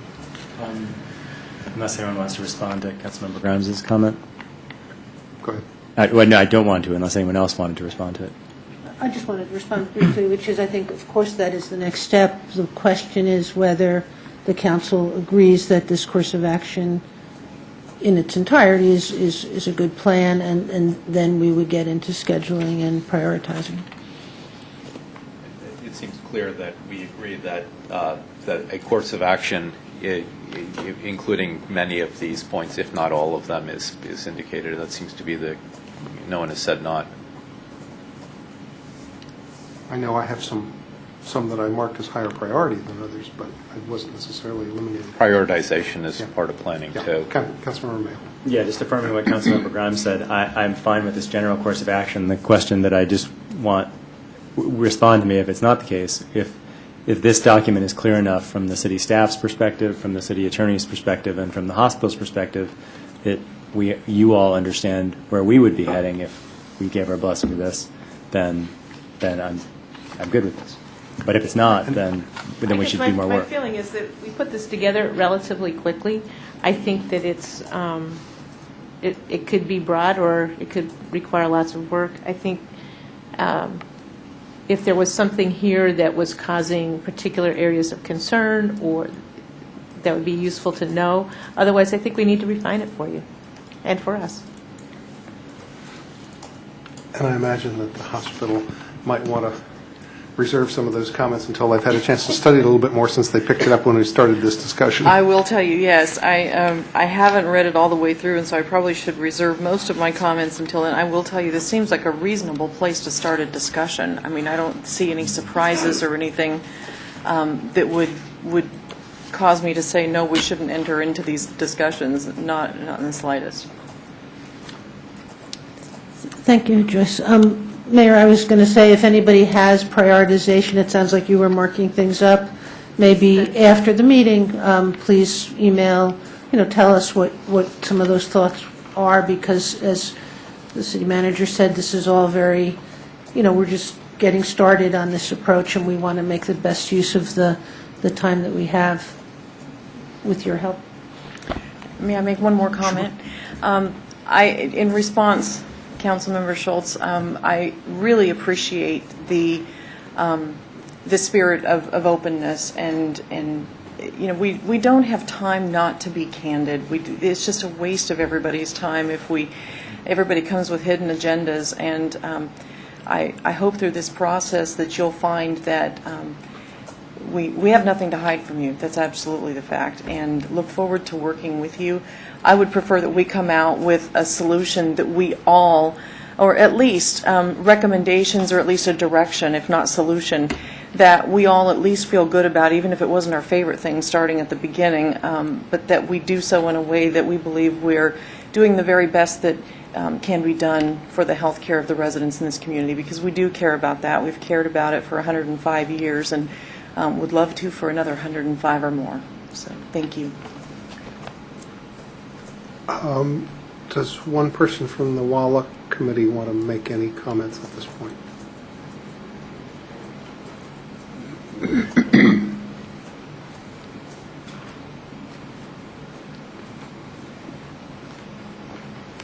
Hi, I'm Dave Paris. The committee would like to continue what we have been doing, but to do it hopefully with a more constructive relationship, working with the hospital, and with some clarification also of our responsibility vis-a-vis the certificate of need process. Along the line, we kind of inferred that you would want us to deal with the certificate of need process because it's so related to the ultimate land use of the property, and so the relationship between the medical needs, the plan for the hospital facilities, and the impact for the community is rather intertwined, and so we do ask and would hope for some clarification that that's what you want us to be doing, that it's part of our mandate. And then additionally, we see the need to further work with outreach activities to discuss what happens to the property and the community's medical needs as well with the community. That would also be part of our role. We had a discussion that's already been mentioned with the hospital, which was rather constructive, and so we do hope for more of that vein. And one housekeeping item, do you feel that the committee that you currently have that is active in meeting is the right committee from your point of view? Have you lost active participation from some of the people who were involved? Is there any reason to say to us, we need some replenishments? Or? We could probably use, yes, we could use replenishment in terms of representativeness, in terms of interest in both medical and environmental aspects of the project. Yes, we can use the full complement of membership. Okay. We have openings. Thank you. Thank you. So it sounds like it would be good to get feedback from the council to the city attorney about, or to staff. Who do we? To you? Okay. To the acting city manager about priorities within this list of items in number 3, and that we're going to come back to this with further discussion. We're going to come back to it looking at some refinement of the priorities, both in terms of the items that we want to work on and the devotion of staff time and resources. We'll have also the contract with the consultant for further monies, and we'll have some continuing discussion with the WALA committee, and it's incumbent upon us to go out and find some more people to augment them as well. Have I missed anything? No, that's okay. Okay. Thank you. Good. Thank you all. We'll take a short break.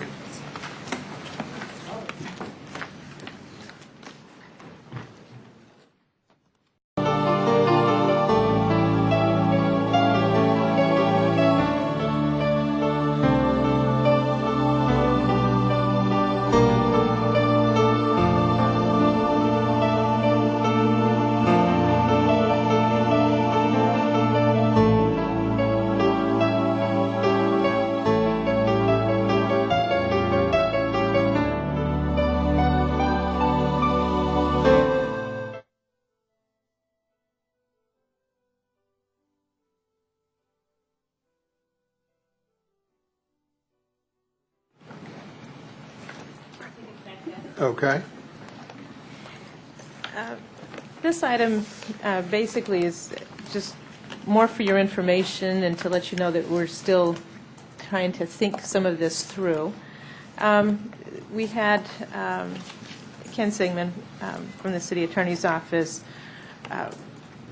look through the licensing requirements for mobile vendors, identify, if there's something that kind of, if we were to have a change in our charter, in our code that would indicate that food trucks would not need licenses, could that be that from the City of Tacoma Park, and that we would rely on Montgomery County's licensing provisions? Would that cause any problems? There's a couple things here. There's a chart in his report that compares a little bit between what Tacoma Park requires and what Montgomery County requires. The there's some hour differences. The primary difference that seems to be an issue has to do with background checks, which the City of Tacoma Park requires a police check, and Montgomery County does not. Montgomery County has variable license terms, a little more flexibility than we have, ours are 6 months or a year. There's different approaches to vending on the streets. We have a rule that you can't have a merchant stand for more than 15 minutes. Montgomery County has a different system called regular routes, which does allow stopping. The interpretation is often they can park in a parking space. There's some different interpretations of that. One of the things that's particularly helpful about the Montgomery County review for merchants that are on a fixed site on private property is that there is a zoning review. And so it does need to be compliant with zoning for that area. And they look at the particular site and make sure that if you've got a food truck or other vendor taking up space in the parking lot, that it's not causing a problem, that there's now not enough parking for that use, or that the use is something that's not allowed for in that zone. There's a couple things that are my thoughts as we go through this, and that is that there really isn't something that just talks about food trucks. The transient merchants, talks about any business selling and delivering of goods or food in a temporary building or structure, a motor vehicle, a trailer, a tent, a cart, a street, an alley. It could be in an apartment. So there's a variety of kinds of uses and places that the definition applies to that's different than I think what we kind of have in mind as your basic food vendor truck. And if you identify, I don't know that there's a definition for what we have in mind, that if you exclude it from the code, may not bring along with it some other uses that we may not want. And so I think a little bit of thought needs to go into that. When it comes to my thoughts about the hours of operation, whether it's on a private property or it's on a street, our provisions are from 9 a.m. to 9 p.m., which I think makes sense. However, we always defer to the counties. We've traditionally deferred to the county's earlier end time, which is sunset. I would think that it makes sense to request that the 9 p.m. provision rule unless there's a zoning reason for a different time period as opposed to just the sunset provision. Those are my thoughts, but one of the things that we just wanted to bring this forward to you was to see if you've got any other questions as we continue to look into how we might change things, if there's a desire to make some licensing changes. And I note that Laura Barkley also had some comments that were submitted this evening. So I open it to your questions, and it's probably not a lot can get resolved perhaps this evening. I have two quick questions. One is, correct me if I'm wrong, my recollection is that our law that you're citing here, there was a lot of input into this from Erwin Mack and the CDA about difficulties that they were having with vendors in the Tacoma Langley area. And that's, my recollection is correct? Yes. And just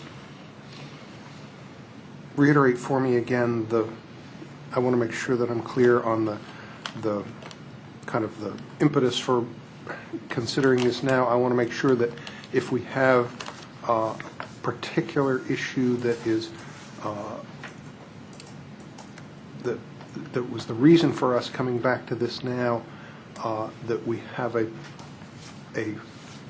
short path, if there is one, to resolving that issue without getting bogged down in, oh, here's all of these bigger issues, and you can take it this way, you can take it that way. We've got the two lists. Right. What do you want to do? And that can end up being a many week or month project. Have we kind of killed the baby with the bathwater if we get too bogged down in that? Well, we certainly could go that route, and we don't want to do that. We have been issuing making some exemption choices for food trucks on private property when it's kind of a one-time thing. I think we have some options to do that. I don't want to do that on a continuing basis without some direction and perhaps without some structure. Happy to do it for short term so that we can handle the short-term issues that brought this to the fore are we currently have ways of kind of dealing with those, but it's on a short-term basis. That's how I'm comfortable with it, only as a short-term basis, yes. I'm sorry, what? Well, yeah, the Go Fish truck for the RNS Automotive. I think that there's... So that one is pending unresolved at this point? Right. I mean, I think the question there is just the burden often of going through the whole background check process. And is there some other reason that there's... I mean, there's no reason why the vendor couldn't go through our licensing process and request a 6-month or a 1-year license. There would be the additional fee. It's $300 for a 1 year, $175, I believe, for a 6-month. It does require the criminal background check, and I guess I'd leave it to the person who's having it done to determine how onerous that is. It's a fairly simple process. The cost is $18. It doesn't take all that long. So that there is currently a way for that to go forward in relatively short order without having to wait for resolution for our discussion. That's true. I think the issue for me for licensing, my personal view on that is that for food sales, for prepared food sales, going through the whole criminal background check and that kind of thing is not particularly useful. The more important thing is what the county does, which is the food safety issues. Where I think that there is some concern on my part is somebody that's out selling videos and other kinds of things on the street corner at some point, jewelry, some things that might be stolen. Those are things where you start to end up having a little bit more use for the criminal background check. Prepared food is not a place, I guess you could sell stolen burritos or something, but it's really not, that's really just not the area that I think there's a particular safety issue from a police perspective. Okay, thank you. Number of people have questions or comments. Councilmember Grimes. Thank you. I like your take on this, and it does seem that the criminal background checks in this particular instance are onerous, and on the other hand, it does seem like the Go Fish owner could go through the process that we have in place, that it's not that bad, especially if she wants to have an ongoing presence here in Tacoma Park. The sticking point there is that she also wants to be able to sub out her spot to other trucks, and in a way, I'm tempted to say, that's just not within what we allow right now, and she does have a mechanism. I would suggest that maybe you have a response for this now, that we explore whether Go Fish could lease space at an appropriate rate on the city lot. We do this already with other entities for parking purposes. We could do it, we're going to allow, again, use of the city space on the lot for Christmas tree sales by the volunteer fire department and so on, and that seems like a good alternative also. But lastly, it would be nice to know more of what the plans that Go Fish would have are. And I'm all for trying to accommodate a vendor that has been successful here, that is willing to make a commitment, even if it's not a huge commitment, but to work in Tacoma Park and see where it goes. It can serve as a good example of what can be done here. The food trucks already have proven that Tacoma Junction is a viable place to locate a food business, and that's all good, and we should do whatever we can to facilitate it within reason, and allowing a sublease of the space seems to me to go beyond that within reason edge at this moment. Thank you. Councilmember Smith. Thank you. My question is, first let me say that I support the food trucks on private property. My question is, why is it that Go Fish has been the one that is, I guess, being singled out for this location? Are other vendors being considered, or is it just Go Fish that said that they want to be on that location? I think they requested that. There's been something there in the past. It's been, it's a place where food trucks. They're the one vendor that is really, really interested in this. Yeah. All right.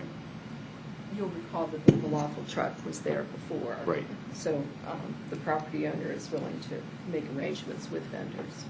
And how much is that lease? $300. To lease the... On theirs, I don't know their arrangement. Permits.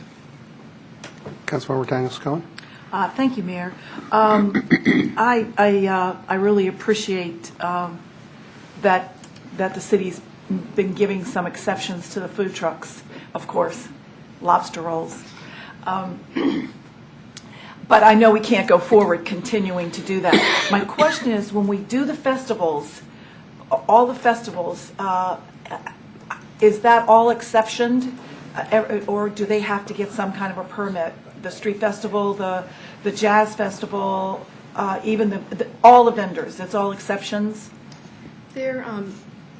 Those vending arrangements are made through the festival organizers. The festival organizers have a permit from us to hold the festival.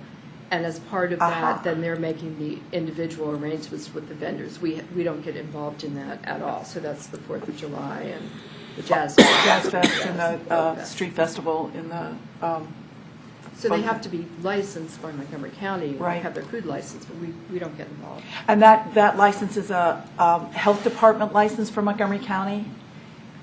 Well, they have several steps that they go through. One is, certainly they have to pass the health department's review, but they also have the zoning review and the other kinds of just permit requirements that they look at. And I just, the background check is just, I'm like, why do they have to have a background check? I hear what you said, because it's possible that some vendor could be selling something that they could have lifted off of a place where they shouldn't have done that. Right. Part of this is that the overall definition is so broad that, people that go door to door or do other kinds of things, there's more concern about. So part of this is just that, it's got a large category, and they were concerned about some of the vendors. And would it behoove us, because I don't know when this was written, but it probably was before I could spell PowerPoint and the city could spell food trucks. I mean, food trucks are a pretty new concept in this quantity. And have we looked actually into, I guess it doesn't matter about Washington, D.C., but there seem to be a plethora of food trucks within the city of Washington constantly, as well as in Montgomery County. I mean, they're all over major areas where people eat lunch. So have we looked into that at all? Is that a possibility to look into, or it just isn't worth it?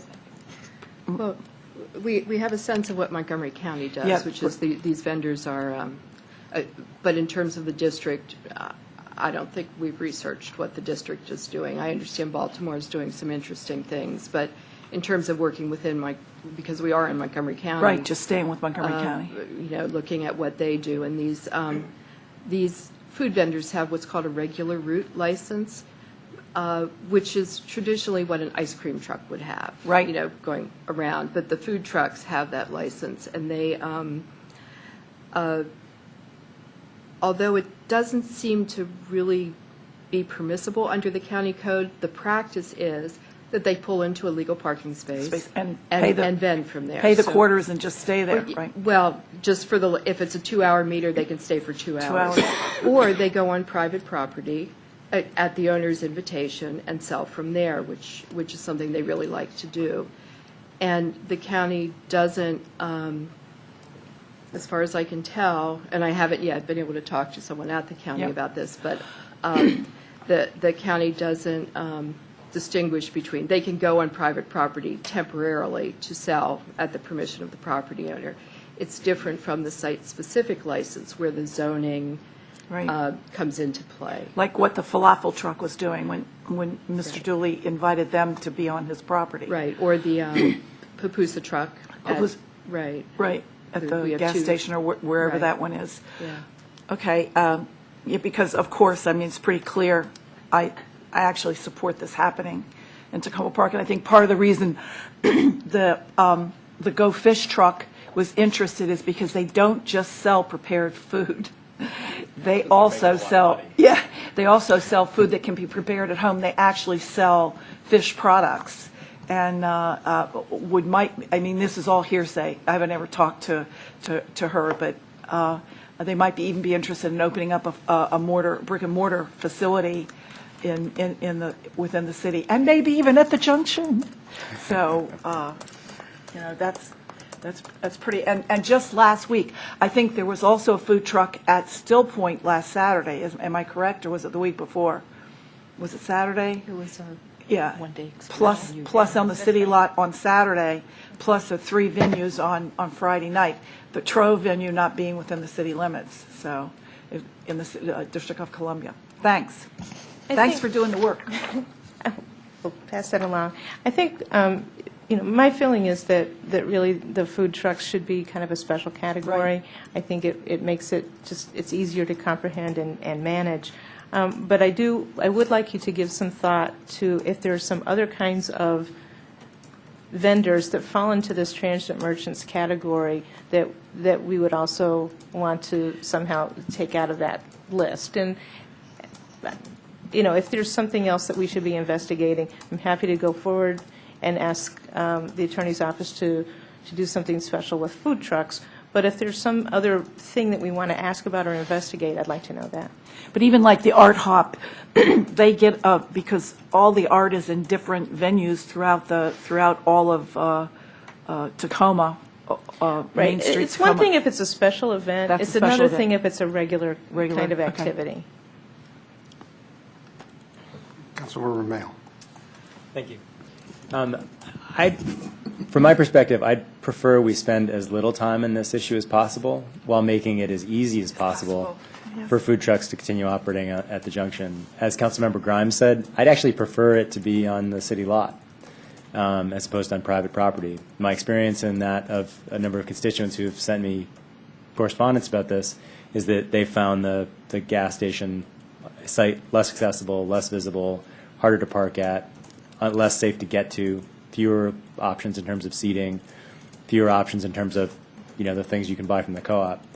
And so I'd much rather see us do something that would allow, for example, them to lease a parking space, whatever sort of resolution the council would need to pass to extend the pilot. I mean, if you wanted to think about it from a pilot perspective, we still don't know whether demand will maintain itself through winter, whether demand would maintain itself on the number of nights that Go Fish, for example, is considering doing it. But I'd really prefer to go forward with something that would allow that service, which seems to be, at least for me, I haven't heard any negative feedback. It doesn't seem like we've gotten any negative feedback at these meetings from residents. So residents are just seeing this as a really good thing.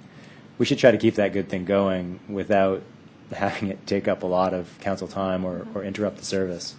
I don't know if it would be possible, for example, if we lease, just as we lease spaces to the co-op, and co-op customers can park there, or someone else can park there. They're not, sort of set aside just for somehow certified co-op customers to participate.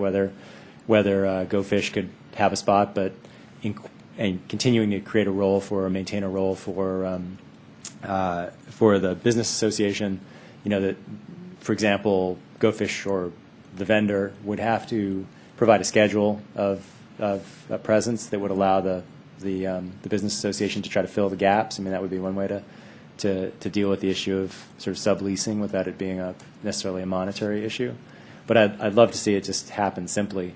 If we needed new regulations or some amendment to code to deal with the issue of food trucks, I would say I would prefer that we, for example, pass that burden off to the Food Truck Association, whoever they may be, and ask them what model legislation looks like for D.C. or Portland, Oregon, or somewhere else, and have people come to us with a fully fleshed out suggestion of exactly how they'd want our existing code amended. And when they're ready to do that, when they've done their homework and have something for us, and we've still got our pilot going, then consider that at the same time and think about it. Because while this is new for us, it's as someone commented earlier, it's been going on across the country for a while. So surely these issues of how do you permit, how do you deal with space leasing or usage, those things have been resolved to someone's satisfaction, presumably. But again, I go back to my first point, which is and I think this was consistent with what the mayor said in his opening statements.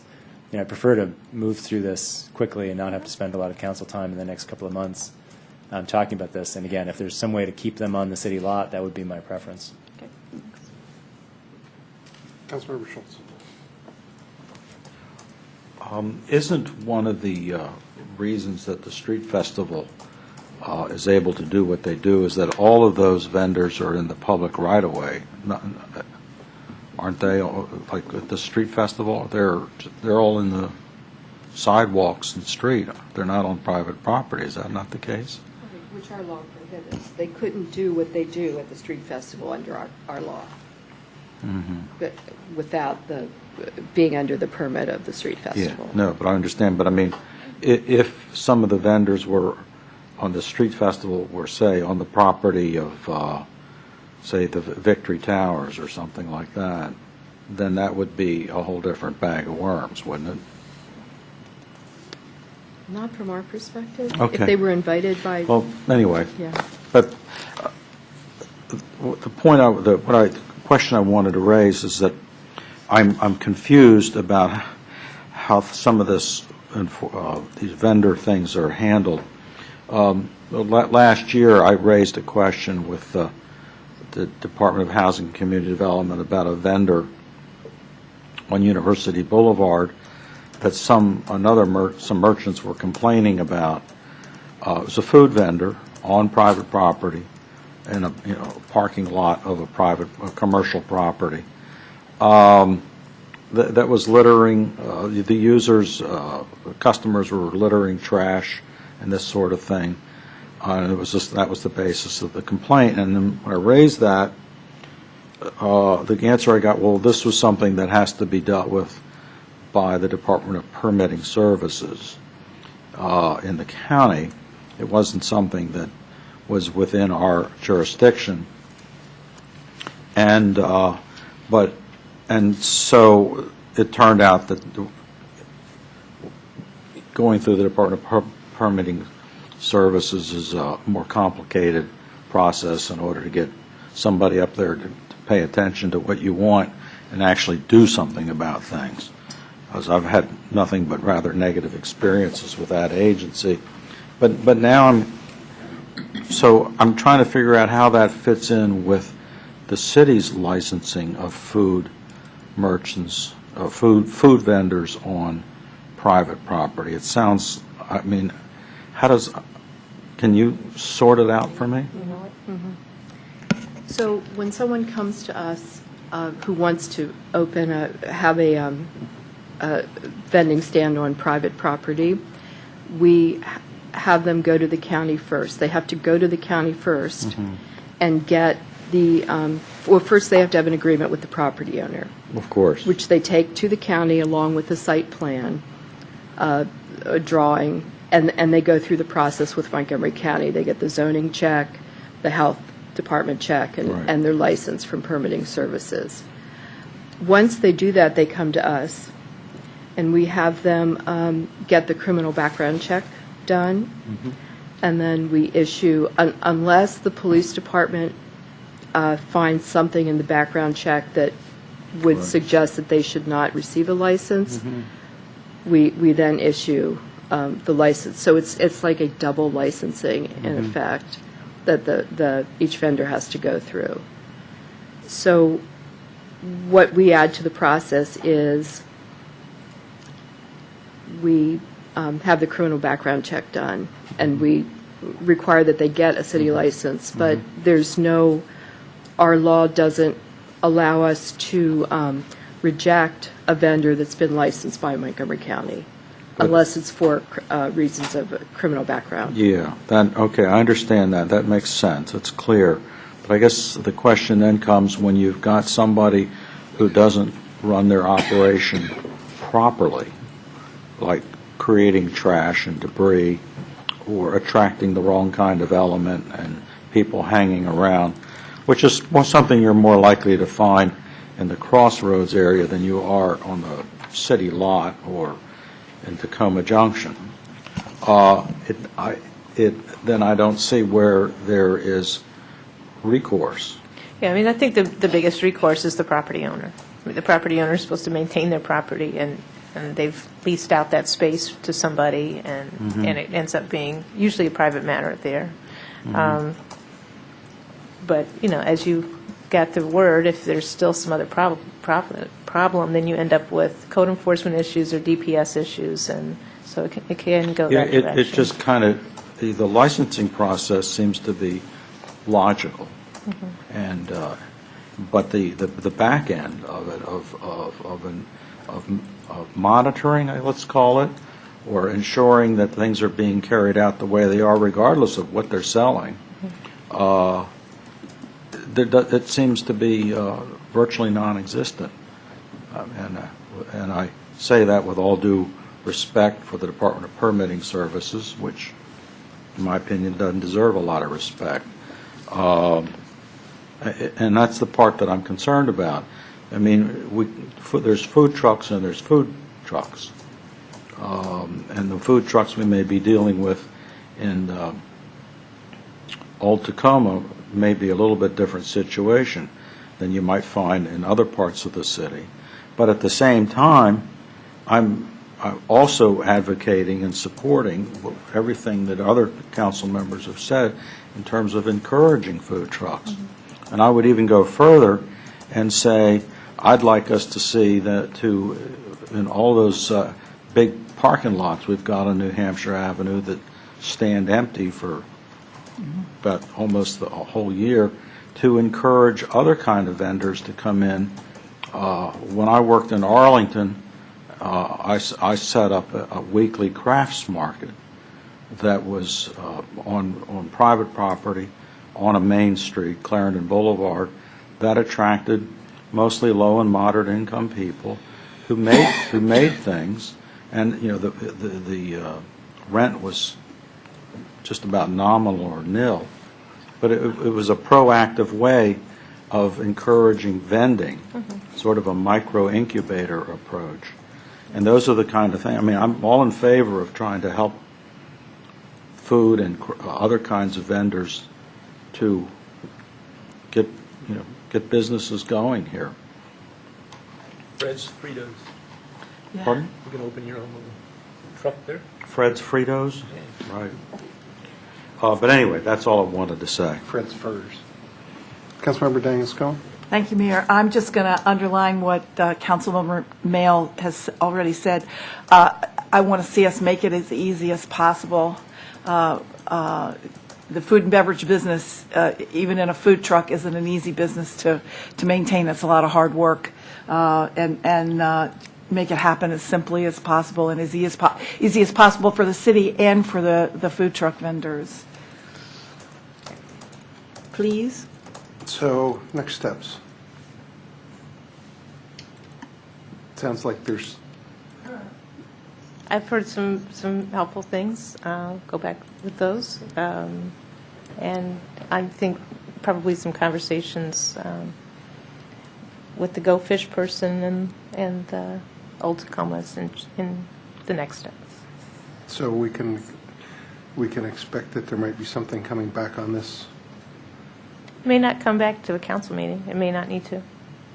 It seems like we're all in favor of working something out and you know what to do. At some point, there probably will be some recommendation for changing the code, but I don't know that it's immediate.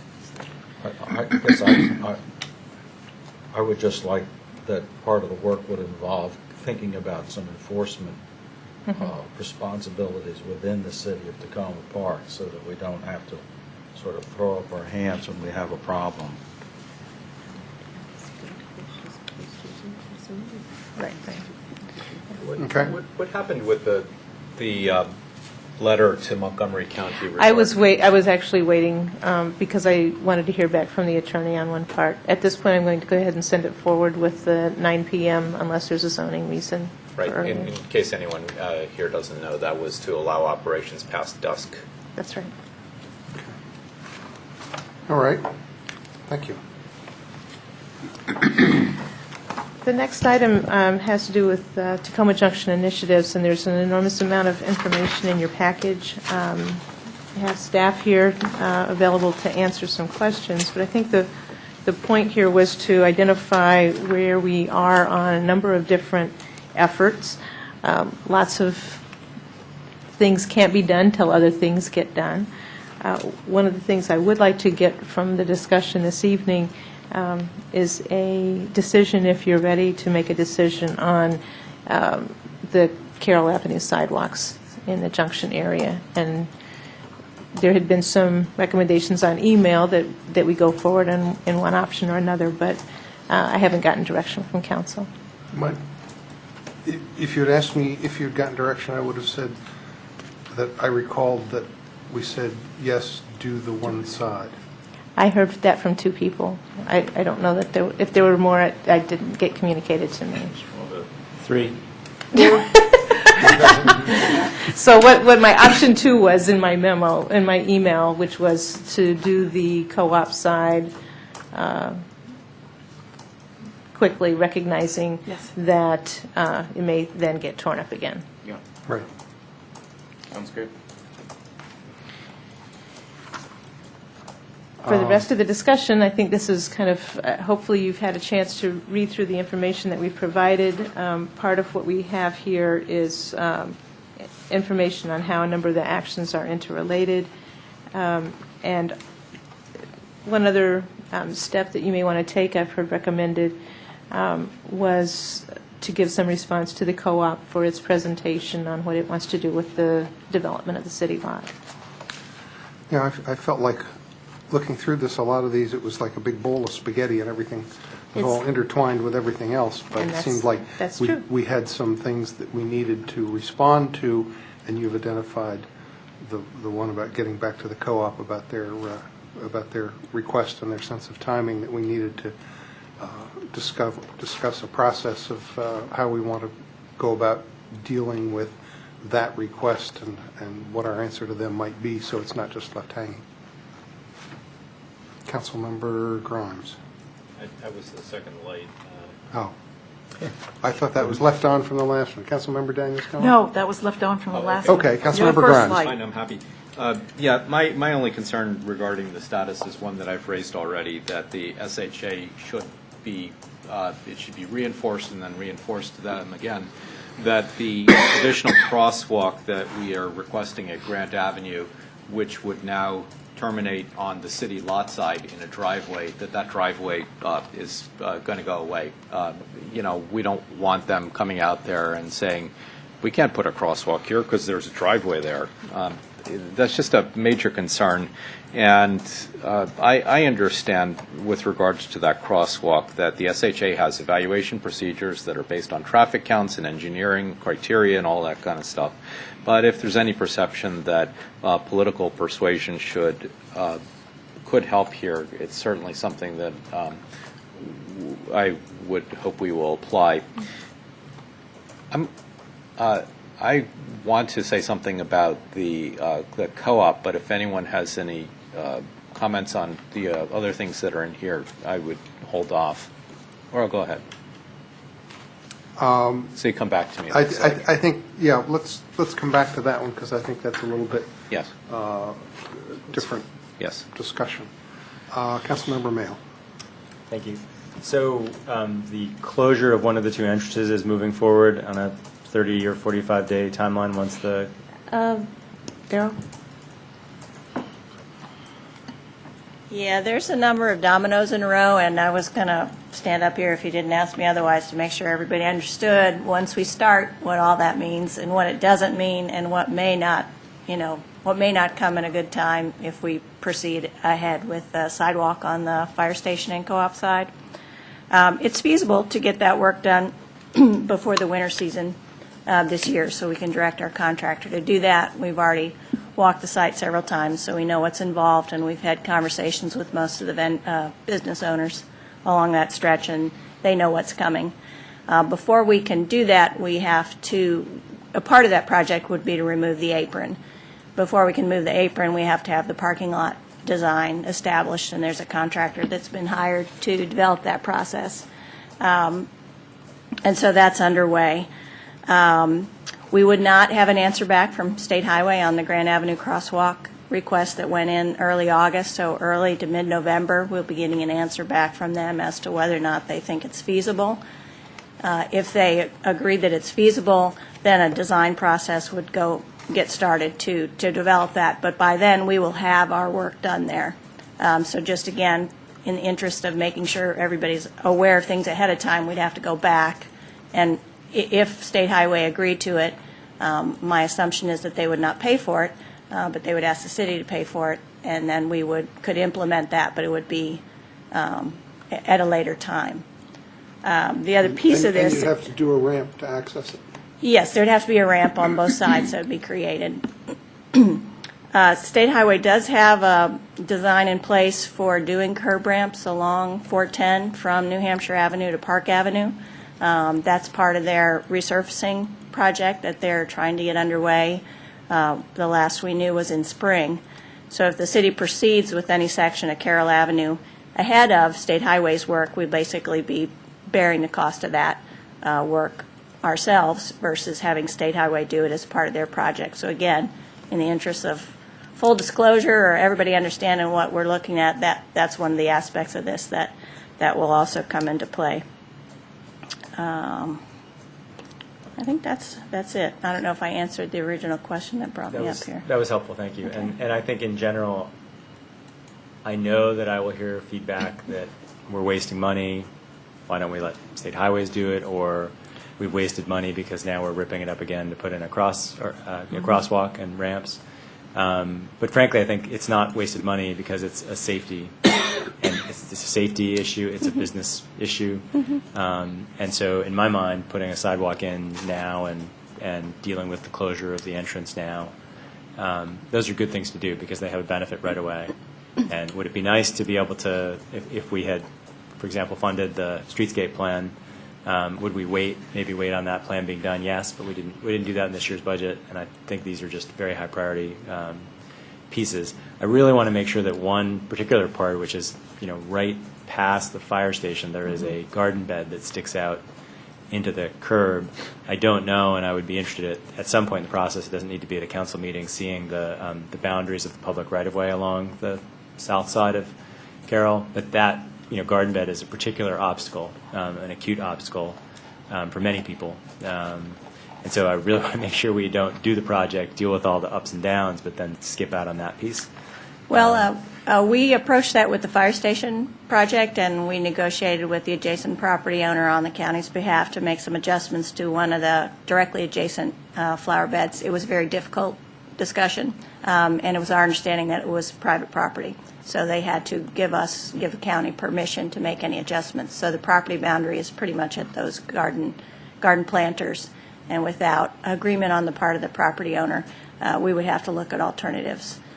I thought we had confirmed in our junction tour that the city owned the lane, the access lane between the buildings. Is that not? The city owns an alleyway, for lack of a better word, between Johnny's Auto Clinic and Healy Surgeons. Okay, so it's between the next two buildings. Yeah, as opposed between the to next two buildings. Healy's Auto Surgeons and the fire station. And the fire station. Okay. I thought. There's basically no space between Healy's and the Yes, fire there station is. other than a walkway, but it's all owned by the two property owners. Yeah, the asphalt path is between the Auto Clinic and the Healy Surgeons, and it's been a bone of much contention over the past 20-some years that I'm aware of. It's not really usable for any purpose other than Right. kind of sheds and stuff. Well, it's city right-of-way, but it's been used for private purposes, and there's all those kinds of issues. And there's some issues between the property owners as well. Thank you. That's all of my questions. Tom? Councilmember Daniels Cohen, is that light on? That light This is a one? new light. Okay. All right. Oh, Ms. Braithwaite, just a couple of questions. I know these are rhetorical. You can sit down and answer them rhetorically, but why does State Highway need a design for a crosswalk that was there before? And somewhere in their archives, that 1934 map that regurgitated up in the last few weeks, the crosswalk was already there. And I secondly don't understand, I do understand all of this, but why does Tacoma Park have to pay for such a thing when it's a state highway, A, road, B, their own signaling that they refuse to give up to the county of Montgomery? That's I my would first just point report. out that the ADA accessibility rules and whatnot have drastically changed over Okay. the past 5 to 10 years. And what you had 20 years ago would not have been accessible for most people and would not have been something that you'd like to promote now. So there's been improvements in the way we work public space to provide for access for able bodies as well as disabled. So that's part of the issue. The travel lanes are different than they were 20 years ago. It's probably and the more than traffic- 20, actually. The traffic amounts are different, so there's all kinds of, there's also different signalization that was there then. So there's a lot of changes that they have to design around and plan for. And I know in the Tacoma Junction Task Force report, I know it was discussed at a meeting, one of the suggestions about closing the driveway was instead of rebuilding or building another sidewalk or whatever there, it was just to put some, 3 or 4 planters so that it actually closed the driveway at very little cost to the city. Is that just not a good idea? I don't really see the point of a temporary closure when we Yeah. have the option of a permanent closure, if that's what the city would like. Planters would not survive without people maintaining them, and we're about to enter winter season, so there wouldn't be anything in those planters. So just the very location, maintenance, planting, and, continued weeding and watering of those planters is entirely different than what you have with on-the-ground garden beds. Right, no, I know, because I know people who maintain the planters on the other side of the street, because there are planters all along the side where all the stores are, or there have been. Okay. I was just trying to save us some money. Councilmember Smith. Okay, I have two questions, Chair. One has to do with the zip car possibly going into Tacoma Junction. Would that be on the city's lot? Yeah. Sarah or Ross? They have not yet determined a location. They tend to be pretty flexible about where they can go in. So it could be the city lot. It might be excuse me. Yeah, B.Y. Morrison parking spots. Do they do a parking impact study if they go into the city lot, or? Does Zipcar? I don't know exactly what their procedure is. I can find out. Okay. And my other question is regarding the environmental impact study. It says here it's going to start upon execution of the notice. When does the notice go out, and has it gone out? You're getting all of us tonight. A work order was signed and delivered to them this afternoon. Okay. Thank you. New lights. New lights?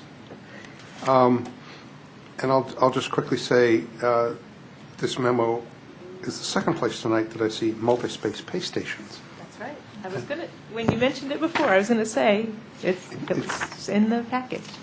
And so I'm encouraged by the fact that it's showing up multiple places, and maybe we'll get there. In fact, the multi-pay stations that we're looking at are based on the New Hampshire Avenue streetscape standards that Eric can review with you.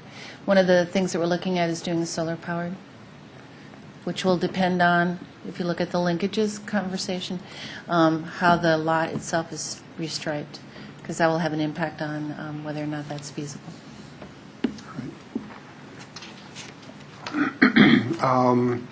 Councilmember Mayle, then Councilmember Daniels-Cohen, and then we'll go back to Councilmember Grimes for the disposition of city property discussion. I just wanted to, we don't always take public comment during work sessions, but we have members of the public here, including one former member of the Junction Task Force, and I didn't know if we're willing to hear anyone if they wanted to speak, or wanted to ask if anyone wanted to speak or not. And I don't know if anyone wants to speak.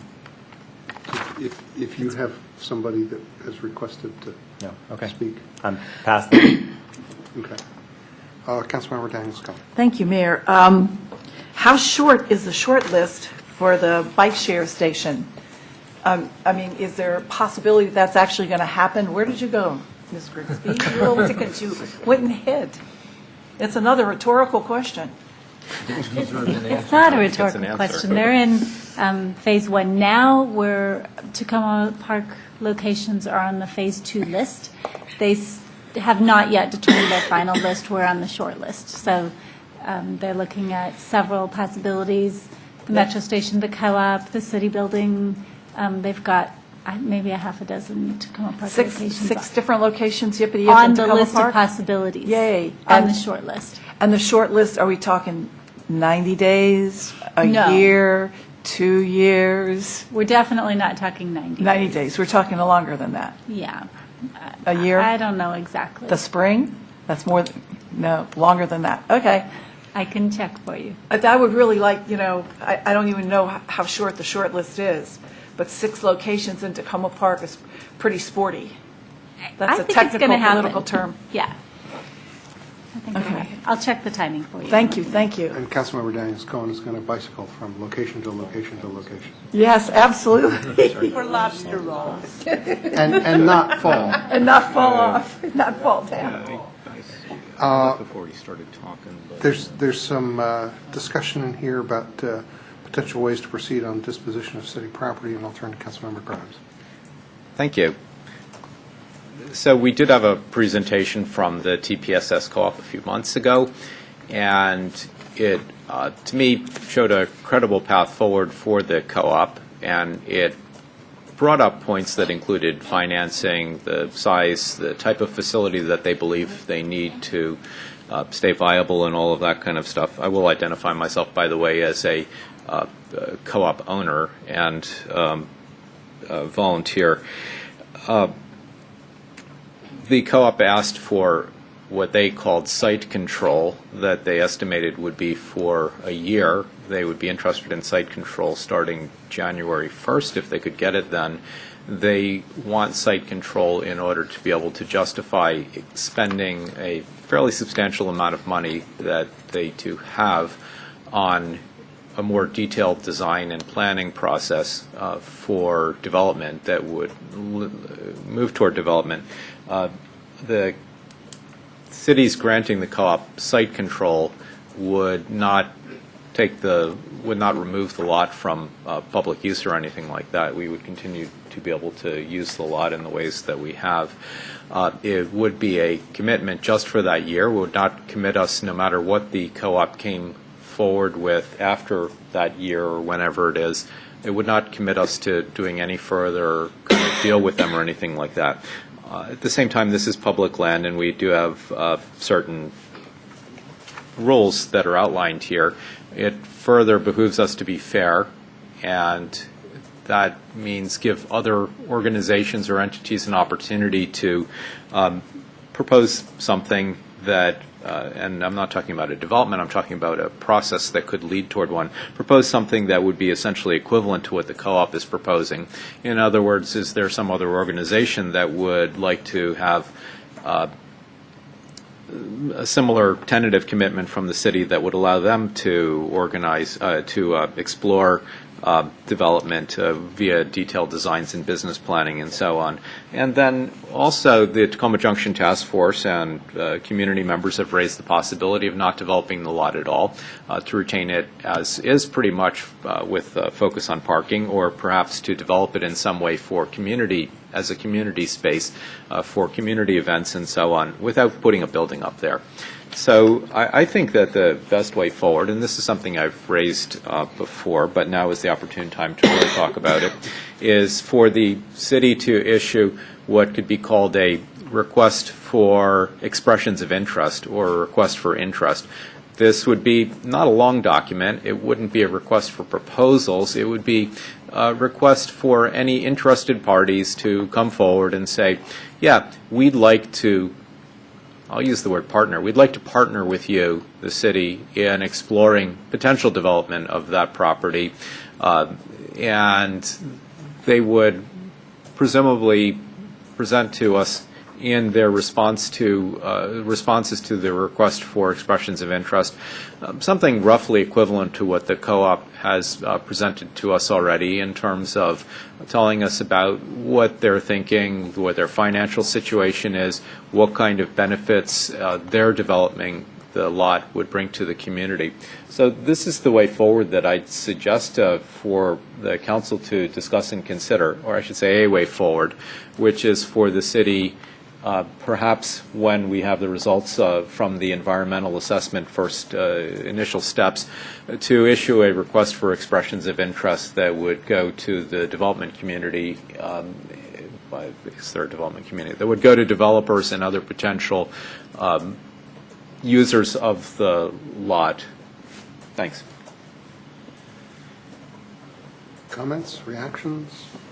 Agree, disagree? Councilmember Mayo. In general, I agree with that concept. I don't have enough experience to know whether the particular framework that you lay out is the right one, but I'm sure there's some process to do that, to essentially do a solicitation of interest. I do think it's very important that, given that the city paid for the lot, that we have an obligation to our residents to provide a good. In this case, it could be value from the sale of the lot or value from a long-term lease of the lot, whatever that is, that we need to be very careful to make sure to think about the revenue side of the question. And Councilmember Grimes alluded to this, but making sure we go through a process that is fairly bid and otherwise advertised is important. But I think those are parts of the process that wouldn't be that hard to get right. I do like the functions we now have in the junction, but nevertheless, we need some bigger vision of a long-term future for that space. So I like the idea that, in general, the idea that was proposed. Thank you. Councilmember Schultz.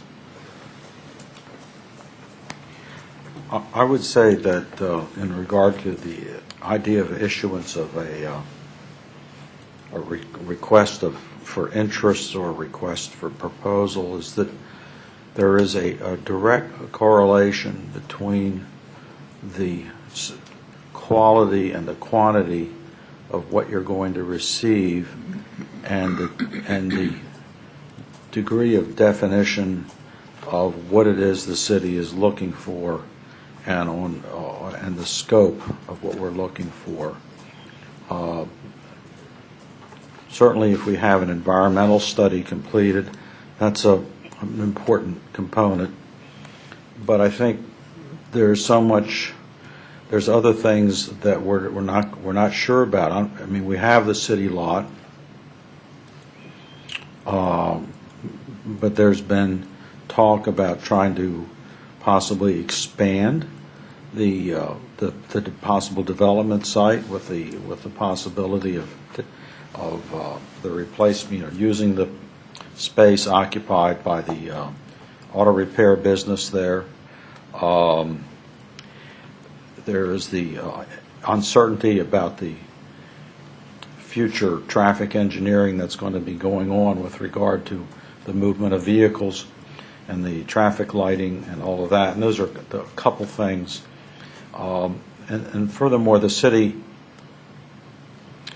we haven't even gotten really very far down the road of thinking out from getting the public's input, notwithstanding the Tacoma Junction Task Force work, the product of their work, as to what it is we would like to see there. Do we want to see buildings? What kind of land uses, if it's going to be buildings built there? Presumably that's what we would be asking developers about. What would be the kind of land uses that the city wants? I mean, true, we don't have to provide that information, but if you don't, then you're probably going to get less. There's more questions that are open, and it makes it harder for a development or a developer or, say, a design build team to respond to something that's so wide open, as opposed to something that's got a clearer vision in it. So, I mean, we can do that. What the council member has suggested is to send something out. But I'm just saying that I think that if we can wait a little while and get a little further down the road in terms of what we see as being possible, we might get a better response. And I realize it's a bit of a chicken and egg kind of a thing, because we need developers' input to come to us and sort of say, well, what you're thinking of is really not practicable these days, given the costs, et cetera, all the permutations. And so we need that kind of input from people in the real world of developing infill development, of which there are developers in the Washington area, a number of them, who specialize in that kind of stuff, as opposed to great big lots with big buildings on them. So I'm not saying this is something we should do or should not do. I'm just saying that this is some parameters that we need to think about. And let me just add that reminds me of when the city last put out a similar request for expressions of interest from developers for the city lot. I don't remember how many years ago it was. I'll say it was on the order of 10 or 12. It's when Gene Sickle worked for the city. And what I recall hearing back at the time was that there were basically no expressions of interest. A number of the developers who do infill were talked to, and we have the information that they gave us that basically, if I recall correctly, said this is a really difficult lot to develop. There are a lot of restrictions on it. It's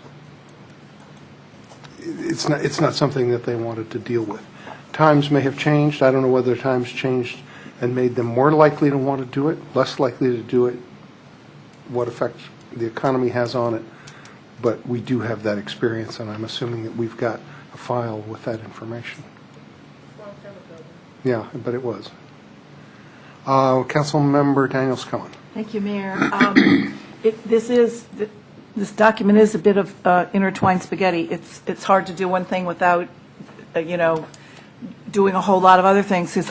As I'm reading this disposition of city property, it really is contingent on environmental assessment. The project to begin upon execution of the notice to proceed will be completed in approximately 45 days. Has RK&K gotten the notice to proceed as yet for 1 and 2? They have? And when did they get that? So, That was today. huh? Sarah, you want to? It's another rhetorical question you have to answer. I'm sorry. We've signed a work order with RKK to begin a Phase 1 environmental assessment, and then they'll also be doing, once that's completed, a Phase 2 sampling plan, and then from there we'll go into the Phase 2 if it's required. So the clock starts ticking tomorrow. Tomorrow, so it just got signed. But just for the Phase 1, they're going to... It's Phase 1 leading into Phase 2. Because Phase 1 isn't not nearly as... Phase 1 is primarily just kind of looking at interviews, Yeah. research, a review of historical information. But Phase 2 is actually grinding into the Phase 2 macadam. involves laboratory work, soil Underneath. testing, that type of thing. Pandora's box is living under Who there. knows what's under there? Yeah? Yeah. The other thing that we'll be doing, and I'm not sure if, how the timing on this will be, is to do soil borings too, because like all great urban myths, who knows what's underneath the I could make a tar guess. bead. I could make a quick guess. Lots of people have made guesses, and I would like to Find imagine out, that they're not because- accurate, but Yes. but we do need to find out. Jimmy Hoffa. I was going to say Jimmy Hoffa could be there, right? Sarah, could you describe a little bit about the project that you had proposed for Tacoma Junction that's kind of on hold? This planning work that we'll look at again Project for in Tacoma. January. And this ties back to the sidewalk conversation and the signalization and the traffic flows and all of that. When we were going through and doing the budget discussion for this year, one of the things that staff had proposed was to do an overall or more comprehensive streetscape analysis, not just what benches are going to go where or where the trees are, but to look at it in terms of how it operates or functions as a viable part of our commercial area. Something along the line of what Erican is doing in the Ethan Allen Gateway area, as far as looking at how cars flow, how people move, what the buses do, et cetera. And that's one of the things that we were talking about there, which will, again, have an impact on how the city lot might be used, the attractiveness of some of the properties along in the junction area as far as for redevelopment purposes or for the retention of existing business or as attraction of new businesses. Councilmember Smith. I just want to say that I support Councilmember Grimes' idea of a request for interest, putting out to the community for the city lot. I think it would be very helpful to talk to some members about what type of programming that they would like to see in that lot. The other thing is I would like to say now that I would not support disposition of the lot. I think that the city should sign a ground lease with whomever we decide that we want to move forward on any type of development or leasing of that city lot. Can you explain what you mean by that, please? Ground lease would be normally a 99-year lease. We would allow whomever we sign the lease with, the tenant, to encumber the lot with some type of financing. Councilmember Mayle, is that a new light? It is. I just wanted to say that I think, the co-op's proposed timeline was January 1st. That's what they came back to us on. And I just thought, in terms of commenting on that, it doesn't seem to me that we're currently on the course to give them an answer by January 1st. And so in terms of it, I think it was the mayor that sort of said we need to respond on that. I don't think we're currently on that course. Now, that doesn't mean we haven't necessarily made a voting decision on that, but that's not the timeline we're on now, and making that clear back to the co-op folks might be a helpful thing to do. We have the environmental surveys that are pending. We have this issue of if we were going to do a ground lease or any other structure that would help somebody get financing and create certainty, that would take some time. Councilmember Schultz indicated some other things we might want to pause and wait for, and all of those things make a lot of sense, but they may not work for the co-op's timeline. So I just thought it bears saying that, to the extent they're listening and pay attention to these meetings, it may be helpful for them to come back and follow up with us. I think it would be helpful if we sent them correspondence that said we're responding to your request. Your request doesn't work with our timeline. Here's what we're considering. Please respond. That way we've been responsive to them. We've left the door open. We have things that we need to do.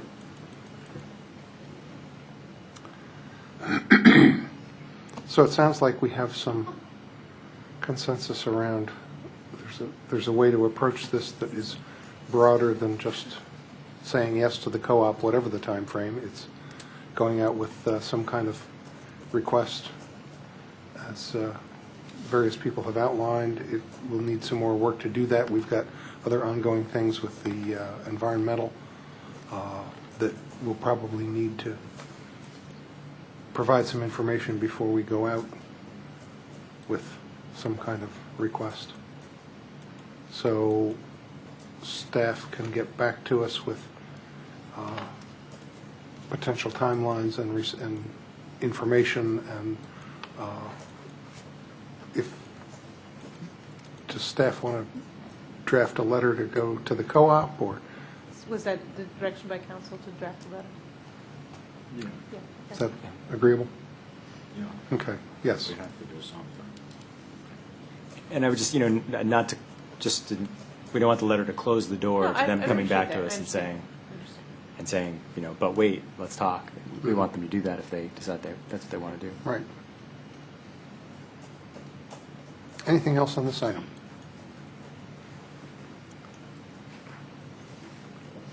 I don't see anybody clamoring for attention, so we'll move to our last item for the evening. And that's the request to provide some direction to the City Manager Selection Task Force about the residency and advice and consent discussions that have been taking place. We said last week that we would do that and provide some information to the task force. Their next meeting is tomorrow night, right? And just by way of background, I'll also let folks know that I talked with our search consultant, Jim Mercer, today. I had the opportunity to eat lunch with him while I was downtown participating in another search process with him. And what he advised me was that he has some materials that he wants to do a little bit more work on, but that he thought he would be able to provide the committee, the task force. I was going to call it a committee. I think we're calling it a task force. Probably in about 2 days' time, so it would be after their meeting tomorrow night, but that he would be able to provide the framework of what could potentially go out to applicants. It would have a lot of information already in it from what he's already got, but needs the input from the committee on the what we're looking for in an applicant. He said that if we were to go out with some language in that indicated that we were going forward considering this, and that there would be, I had proposed some language that I referenced to the committee, but that if we had some language in there that indicated to potential applicants that if there was any question about this, that they could call him, that it would give him a chance to talk to them about kind of what was going on, that he thought that that might be a valuable thing to do. So I just wanted to provide that information about what our consultant said today. I wanted to give Councilmember Mayle a chance to present what he put forward as a draft, and then I've got the language that I had as well. Great, thank you. When we discussed the redistricting task force meeting, we had an informal work session. We got advice from council. We had an informal work session. And we, through that work session, identified the need to ask for an option C. We provided that option C just by sending a letter, or perhaps I'm not even certain, to be honest, because I don't believe we reviewed anything. I think the mayor just communicated back to the task force that we wanted something different. And we're able to do that with our task forces, to communicate to them, to give them guidance. And so what I'm proposing here is that we have a task force that's been created to help us get a new city manager. And my understanding is from the meeting that happened, the first meeting of the task force, that they spent a significant amount of time debating these issues before us that are before council. And that at least some members thought that there were other issues that should be subject to the debate, and it wasn't clear that they were going to be able to resolve it in that task force.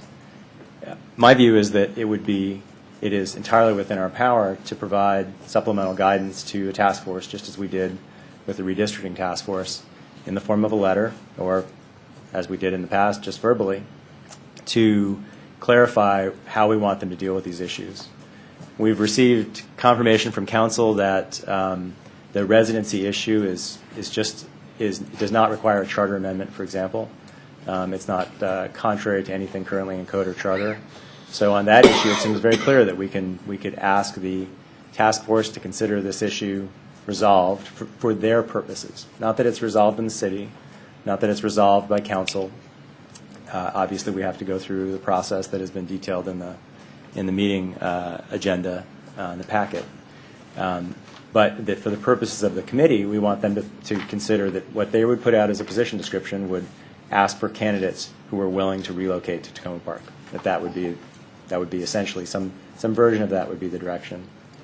And then on the advice and consent provision, which would require a future city manager, when making future hires for department head positions, to run their top choice by the council for a confirming vote. That will take a charter amendment as a more significant change.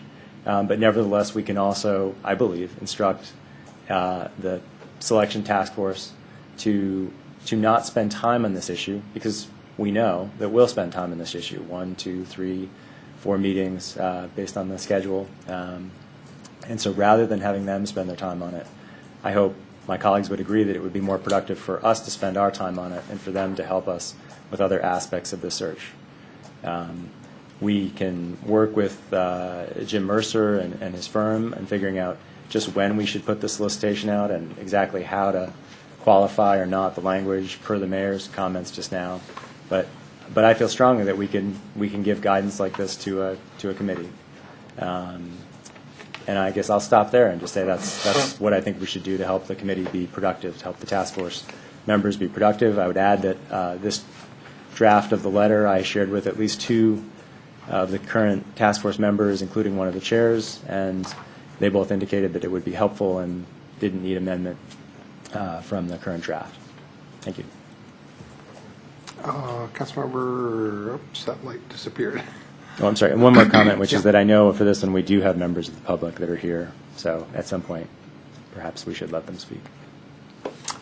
I'll just say that as I thought about this and thinking about the best way, I agree with your sense that we need to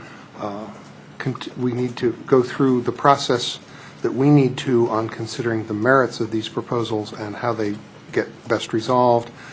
And we need to communicate that to the task force so that they're not feeling like there's something that they can't resolve within what we've requested them to do. The language that I came up with that I thought addressed it was something like putting in the announcement that the City Council is currently considering changing the charter to add residency requirements for the city manager and department head hires, or changing by resolution or ordinance in the future, and to add language that will add a formal role for the council in approving department head hires, and saying that these discussions are ongoing and should be concluded sometime late in 2012. Or additional language that kind of makes that a little clearer. I wrote that before we got the memo saying that residency is not something that would require a charter change. I think that we also need to remember that what we're asking the task force to do is provide us with input on what the criteria should be, what the information should be for what we're looking for in a city manager. In the end, that kind of gets approved by this body in terms of what goes out, what's in that brochure, what's in that information that goes to candidates, so that as some people talk, it sounds like they're saying, well, the committee's going to do this, and then out it goes. It kind of comes back to us. Councilmember Schultz. Yeah.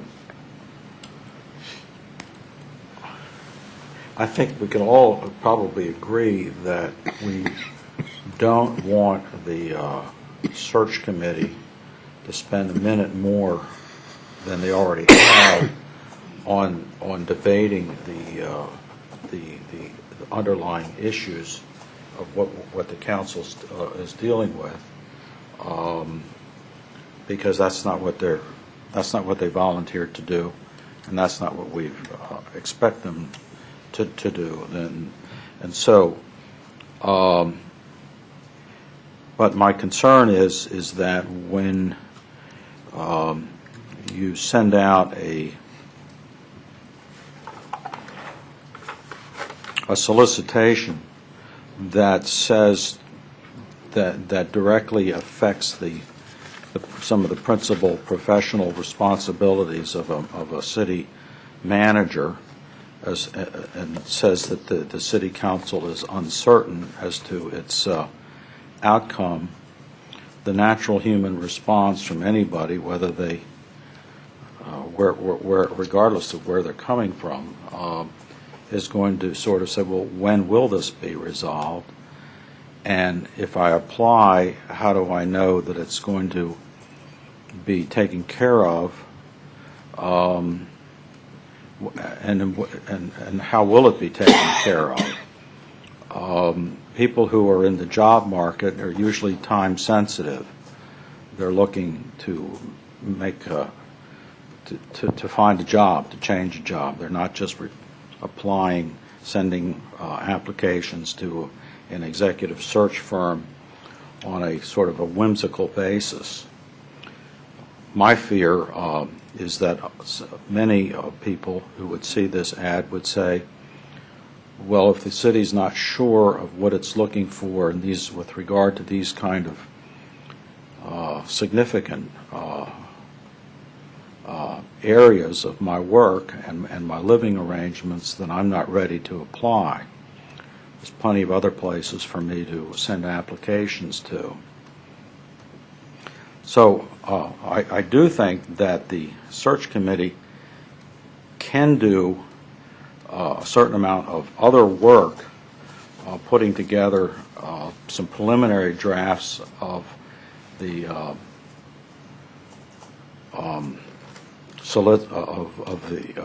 the job description and the qualifications that we're looking for. And I think there's a lot of thought that has to go into that, and they need to start work on that right away. But I don't see how we can realistically tell them that we want them to pretend that there's no issue and that there's no decisiveness here when in fact there actually is. We've had a couple straw votes, but we've had very little public testimony, although I see that we've gotten a bunch of correspondence. And I just don't think that it's a practical process. The charter change mechanism is by Maryland law, obviously one that's purposely required to be stretched out over a period of time. And once we make that charter change, it's not likely to get undone. And I don't see how we can send a letter that has these kinds of contingencies built into it. And I don't think we can do that. I just don't think it's an honest thing for us to say to a group of 27 or so people, some of whom are already deeply concerned about the substance of what we're talking about. And while I would want them to be professional about it, and I did sit in on this first meeting of the selection committee, and there was a very adamant effort by many of the people in the room to say, let's separate out what our duties are from the debate over this, of the merits of these ideas. And I think many people made a conscientious effort to do it. I was there and I witnessed close to 2 hours worth of heated discussion over this subject. So we're putting an awful lot of burden on a group of people that I don't think a simple letter can wish it away. I would wish that it could. I think we have an obligation, basically, not to bother doing that, but to promise the selection committee that our responsibility is to get this matter, these issues settled, decided clearly, and we'll do that as fast as we can. So that's what I want to say at this point, but I'll have more to say here. I'll let some other people comment. Councilmember Siemens. Thank you, Mayor. I continue to be amazed about this whole process here. I feel like, we have a cowboy square dance and somebody walked in with a tuxedo with tails and everybody's standing around saying, well, we can't square dance anymore because this guy's standing here in a tuxedo. There's a council has talked about a couple of proposed changes, but the bottom line is the appointed committee has a function to perform, which they can still square dance. They don't. I have to agree with Mayor Williams that they go ahead and develop the criteria, and that's the criteria that goes in the advertisement. Probably also develop some measurement criteria for the candidates, for evaluating the candidates when they come in.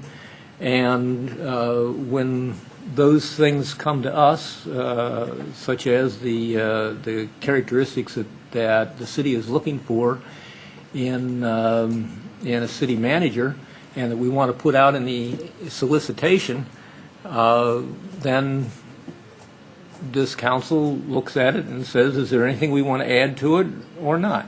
And that's going to be downstream, and it behooves us to move along as rapidly as we can. I don't think it takes any letter other than asking the committee, reminding the committee what their role is. It sounds like they spent a couple hours talking about policy, which wasn't why we formed the committee. I think it's just a matter of reminding the committee what we want them to do, which is come up with. I think one of the first things is to come up with some characteristics that we're looking for in a city manager, and bring that back as a recommendation to the council so that we can, then direct Mr. Mercer to go ahead and make that solicitation. If this council at that point in time has not made decisions on these things that we're currently considering, then maybe we have to ask Mr. Mercer to hold off on that solicitation until we know whether it includes all the points that we want to have. I just think it's a lot of ado about nothing. Councilmember Smith. Thank you, Mayor. First, I want to thank the citizens, the residents that came out tonight to comment on this issue. I had lunch with two constituents today. One doesn't really support the council's action. Another has some different ideas. One of them is having the contract with the city manager discuss these issues. I don't know if that direction would be the best way to address the issues that some of my colleagues have right now.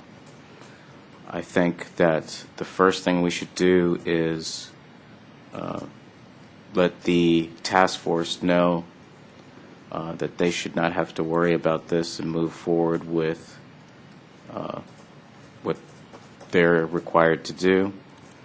And the council should move as soon as possible to get a resolution on the table so that we can have a formal vote and move this issue forward. Councilmember Grimes. Thank you. I'll extend my thanks not only to the people who are here today to comment on this, there might be a few, but by my count, there were 37 comments sent by email by residents, probably a vast majority of them from Ward 1, because I did invite people in as neutral a way as I could when I sent it out a few days ago to comment on this issue. So I hope that council members will give those comments weight, and I'd be interested in knowing in a similar written form, if possible, if not here in testimony, what residents of wards throughout the city are thinking. I do have a question about the letter. It doesn't address department head residency. That was something that was up in the air while we were waiting for a legal ruling. That is germane here because if department heads must be resident in the city, then that will cut down the pool of applicants, presumably, for department head positions. And I realize that there could be people who are attracted to apply for being a department head here if they think that the community is going to be more interested in having them engage. I realize that, but my judgment, my guess is that it would cut down the pool of applicants and thereby essentially alter the city manager's job. So it's germane to our current city manager search, but it's not contained in this letter. Do you want to address that? You could very simply address it by just adding, and in the first sentence, with regard to the issues of city manager and department head residency. Okay, so it is just something that was not included because it was still up in the air whether it could be something done. So I do not favor issuing a letter, however, despite my question just now, because it does seem in terms of parliamentary procedure, it seems premature to essentially prejudge what the final vote taken according to well-defined public processes. It prejudges what that final vote is going to be, and that seems to me to be improper. So I would disfavor sending this kind of letter. I do think that there's a further complication, which I brought up before, which is that I see defining city manager residency, which is one of the three things then, as simply unnecessary to change code, charter, whatever it's going to be, because it is within the council's ability to set as a search and selection criteria for the city manager anything that we want, and that's been legally confirmed by the city attorney. We can require residency, we can give a preference for residency in our search and selection criteria without going through any kind of change to city code. So I simply don't understand why we're doing it. And it I like flexibility, and if the answer is that we're doing it because we're making a statement, well, I'm much more interested in something pragmatic and just doing it rather than making a statement by changing law. I'm sorry, I'm creating a straw man here. I just don't understand that. And if we don't seek to change city code, then we don't need to delay further to go through the process here. We can, I'm going to use the word simply. I realize that things are hardly ever as simple as they seem. We can simply make the decision that we are going to make this a criterion in the search and selection or not. I will continue that I prefer other words that are weaker, but not necessarily all that much weaker than the word requirement. One word is expectation. We can do our search based on an expectation that would be included in the position description that we put out, an expectation of residency. What does that mean? I know that I talked to one of the council members earlier this evening who talked about, well, I don't want someone who is going to live in Virginia and commute here, but someone who lives in Silver Spring might be a different situation. The word expectation allows us the discretion to negotiate with the candidate based on who that candidate is individually. If someone is moving here from Kansas City to become the city manager, then, yeah, we can enforce that expectation that the person move within city limits.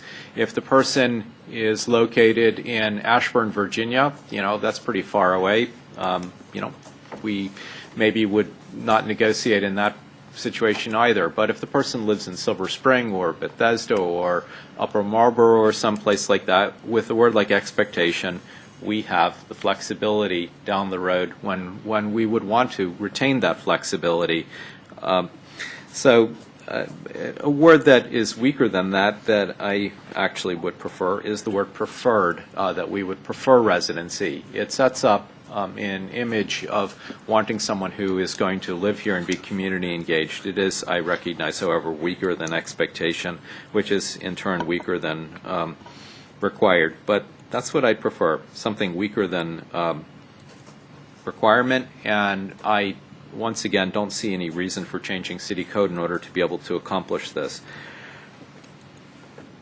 That's it. Thank you. Can I remind my colleagues that the topic that we're discussing is sending direction to the task force for their meeting tomorrow night in how to proceed, and I don't want us to get into the discussion about the merits of particular proposals for going forward with residency or advice and consent at this point. I think all we need to do is agree to the message that we want to send to the task force, and I'll reiterate that I think the message is the council has a process for dealing with the merits of these proposals. We will do that in as expedited a manner as we can. Some words to the effect that we know that one potential change would require charter changes and that there's a longer process for that. We will take public input on those. In the meantime, what we need the task force to do is come up with the criteria for what we're looking for in a city manager, to go ahead and talk about that tomorrow night, to then meet with our consultant, Jim Mercer, for their next meeting where he can provide the framework for what all that information goes into. There can be further refinement of that and get that back to the council. Meanwhile, we will keep doing our jobs and we will be able to go forward. I apologize for going beyond the bounds of tonight's discussion, and I would support that. Councilmember Mayo. I prefer we go back to the text of the original letter that was proposed. It was also offered as part of last week's agenda packet.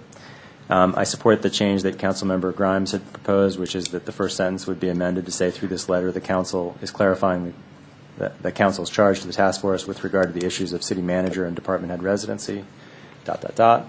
I would similarly support the addition at the end before the thank you of a sentence or a paragraph along the lines of what the mayor was just suggesting. The council has a process for considering the merits of these proposals, and there will be opportunities for public comment by all members of the public as well as members of the task force. And, the schedule is. So I propose we move forward with sending this letter as amended to the task force. I'd similarly propose that we move forward on the expedited schedule offered on the second page, the next page of this packet, to try to get these issues resolved, because as Councilmember Schultz noted, there's uncertainty. Now, the reason there's uncertainty is because we've now talked about this and talked about it again and talked about it again, and we'll talk about it at least 3 more times. And I wish it's an issue that we've expressed our views on this, and we need to agree to disagree to some extent. But at some point in the process, you agree to disagree, and then you have to move on. And in a democracy, when you have a majority of people who want to do something, that's the direction you move on. We really should have had a resolution discussion about this already. It should have been put into a whereas, therefore be it resolved. Here's a proposed code change. Charter process, of course, takes a little bit longer. That's the process we've used on every other issue in my year on the council so far, and every other issue that I'm familiar with having come to council before. So I'd appreciate us not extending that uncertainty any longer than we have to by moving forward on this. But again, going back to the point, this letter, I support sending it. I'd like to know where other council members are in terms of sending this letter, as with the amendments I suggested, and moving to close tonight. If I can just interject here, that I think that the probable difficulty that some people have with sending a letter is saying that basically the issues have been resolved for the purposes of putting together the description. I think it's the kind of the sense that this has been resolved. The council has done what we're going to do at this point. I think it's better to just say for the purpose, for the things, for the tasks that the task force needs to do. It doesn't really, this discussion that we are continuing to have doesn't really affect what we're looking for in a city manager. It may affect other aspects of the search, but it doesn't affect what it is that we're looking for in the city. And if for some reason there is something that they come up with that they think is important to understand that distinction, they can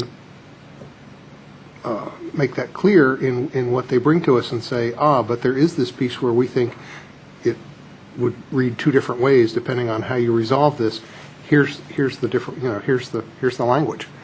So I think the difficulty here for some people is kind of the putting a box around it and saying, we've decided to this point, you should assume. I don't think we have to go there. Council member, I don't remember who was who here. I think Councilmember Schultz, then Councilmember Siemens, then Councilmember Daniels-Cohen. Daniels-Cohen. Well, see, you all know Schultz, Daniels-Cohen, Siemens, and then I want to get back to staff over there, but take these first.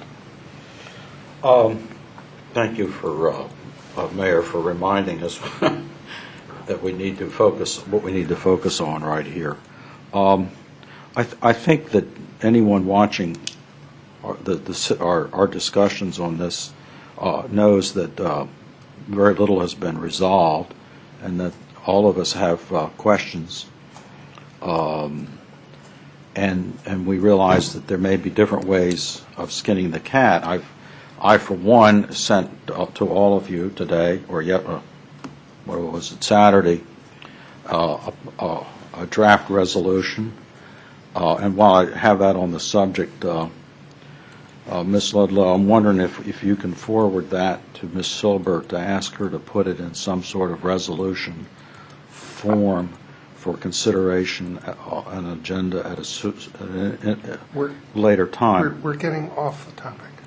But at this point in time, I'm not prepared to send a letter that's worded the way that's been proposed.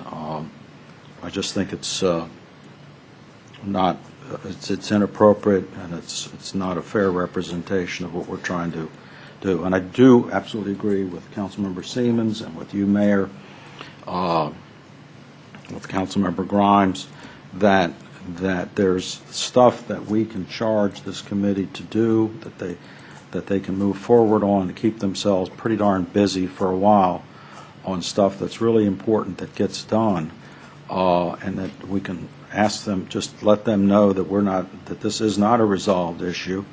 We're going to do our darndest to keep it that way, and just ask them to focus on their mission.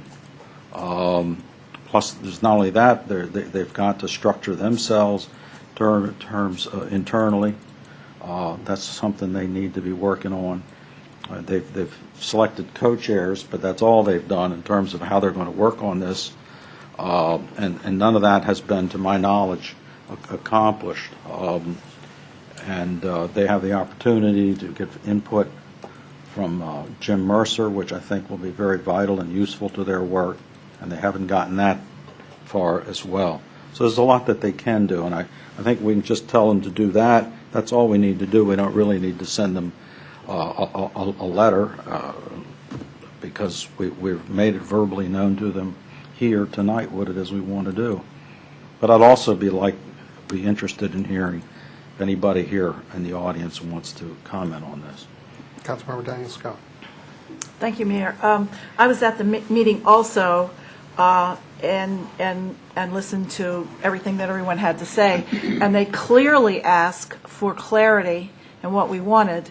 I think with the initial additions or amendments to the letter that Councilmember Mails produced, I think we can do that. And have the committee go forward. My tiniest concern is straw, because I think the word straw emitted great emotion. I don't know if you can rewrite that, and I'm not sure about how we can take the word resolved out, because it isn't really resolved yet. You're right. It's in process, but not resolved. And that's it. I think the committee asked for clarity. I think the letter gives them clarity so that they can go forward with their process. And both the changes in paragraph 1 and the mayor's addition, I think at the end, and maybe just take the word resolved out, but it doesn't work. You have to re-edit. It needs an edit. And straw. Councilmember Siemens. Wow. How do we just reach a conclusion on this? I think what we have on the table are two different proposals. One, I think as good as the other, in my opinion. One says the committee should go forward and do what they've been asked to do. I don't think that the preamble on the mayor's letter to the council is necessary to say we're considering some things. But Councilmember Mail has proposed a letter, which I think is equally good, which says the council is considering some things, and we may actually, it looks very much like we may implement these. So, please go ahead and do the work that we've asked you to do. I don't think that the work that the committee is going to do is going to be very different whether they make an assumption that we're going to implement these changes or if they make the assumption that they aren't going to be made. I think what we're really looking for are what are the characteristics that we're looking for in a city manager.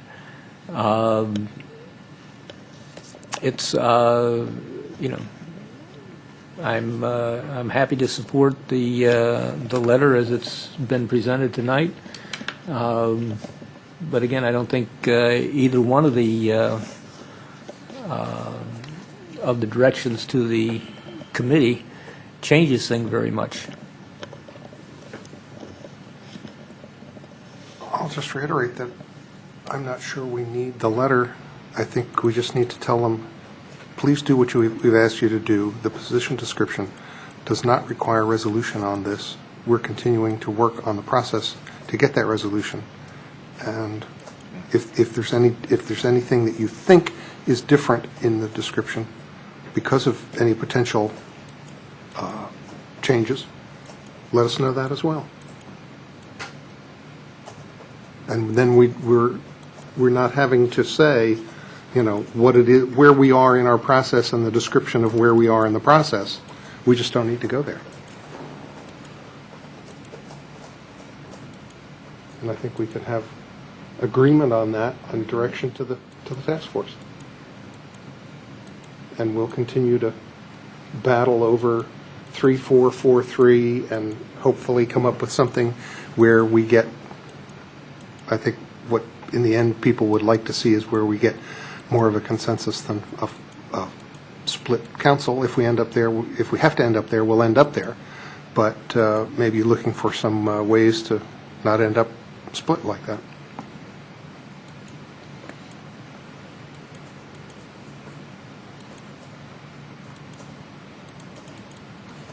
Are you looking for a proposal? My proposal is, say, do what we've asked you to do, come up with the criteria for what we're looking for, the position description, provide input on that, do that. For a motion, I should say. What are you looking for? I'm looking for But the issue I have people with agree that with is that. it's not clarifying, it's not really providing clarity to the committee over the issues that we very much know have been subject to debate. So they, from my perspective, they spent 2 hours in their first meeting, by Councilmember Schultz's recollection, debating an issue that we didn't want them to spend time debating in that forum. It's not that we don't want them to participate in the public debate about these two issues, but in that forum, that was not the productive use we intended them to take. And as I think Councilmember Grimes pointed out, one member promptly resigned. Some council member indicated that someone had resigned from the committee, and it's a result of this uncertainty. And so, I prefer we provide a bit more clarity that this is not just about the issues that we asked you to focus on, but we specifically talk about these two issues. Now, here's another proposed amendment to the last paragraph. By way of this letter, we therefore provide additional direction to the task force. Period. For now, we ask the task force to assume that the position description will include residency in Tacoma Park for the city manager, hiring, ... However, that decision has not been fully made by council yet. Will be resolved through this process, and we could give the dates or at least indicate the process that you go through on the latter pages, and then indicate as the committee moves to accept. As the committee finalizes its work, and council accepts it and works to resolve or finalize the final position descriptions, we will address the final resolution of these issues. So that's a way to take out the issue that takes out the problematic words of these. Consider these two issues resolved. Clarify it that it's for now. It's just for the purposes of the task force operation, and lay out the timeline that gives them all the opportunities to participate in the council process that we'll go through. I'm not sure that I see a difference between what you're saying and what the mayor's saying. Well, we're just, if you will, asking them just to set aside this business and focus on what it was we asked them to do. All it takes is the one sentence. Set aside the question and focus on the rest of it.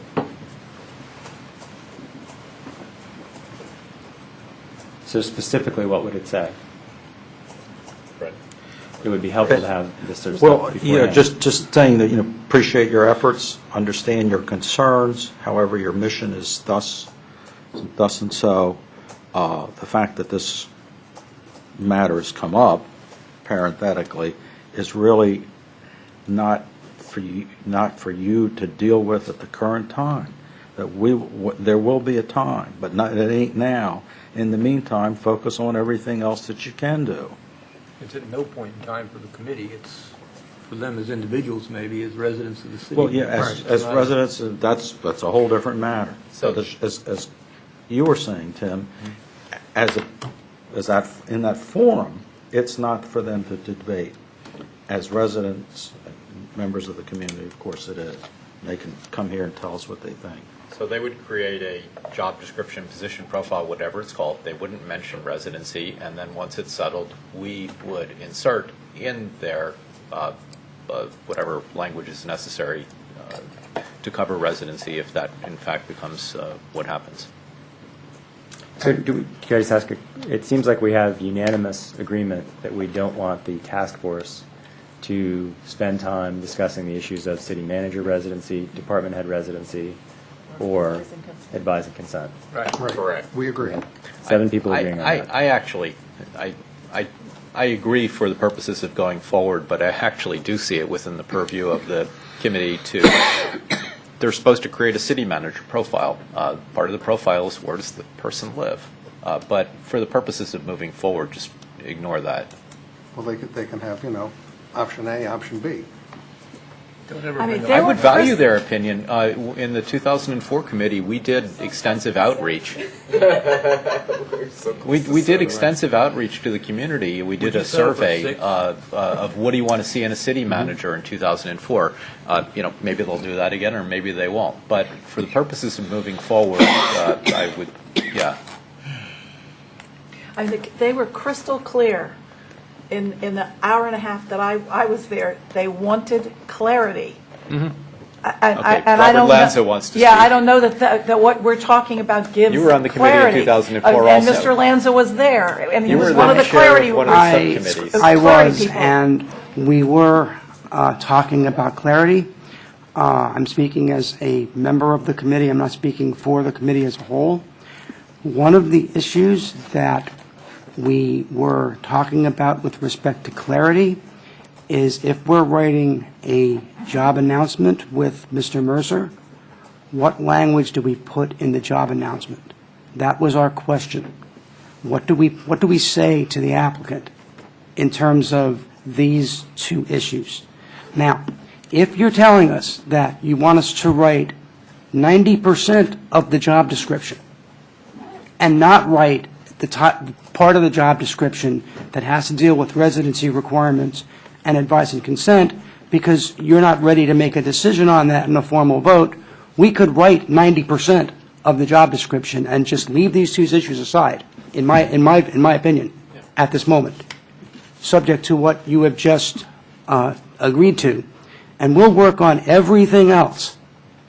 And then when you make a decision concerning what you want to do with residency requirement and what you want to do with advice and consent, that information would go into the job announcement. But ultimately, the job announcement has to be crystal clear, in my view, that when Mr. Mercer sends out the job announcement to the prospective applicants, I agree with Councilmember Schultz that you have to tell the prospective applicants eventually with a written job announcement whether residency is going to be required and whether advice and consent is part of their job. We don't have to do that now as a committee, but eventually that has to happen. And we were looking at the schedule, which I did not bring with me, the schedule for what we were tasked to do and when we were tasked to do it. And that is one of the reasons why we became concerned about not having this information. Because here on your schedule, you have a charter amendment December 25th. I don't recall whether that's in accordance with the schedule that you had laid out for when the job announcement actually goes out to the applicants. That's up to you. I think at this point, we realized that that schedule was ambitious and it's not going to fly. Okay, because we were concerned with the schedule that was before us and the decisions we needed to make based upon the schedule that was before us. But if those are changing, then those can change, as you've just discussed. Right, and I think the way you described it is what I think this council would agree with, is that we want the committee to go ahead with all those things but those two issues, and then when the time is right, we'll decide how to address those two issues. Now, if I would have one suggestion, if you have agreement on what your advice is to the committee, I think the committee members would like that in a written document rather than a verbal communication, that you've decided that we're going to We go want you to do it. that you've decided that we're going to go forward with, these particular aspects of our committee charter and not address these two issues until you, the council, address these two issues.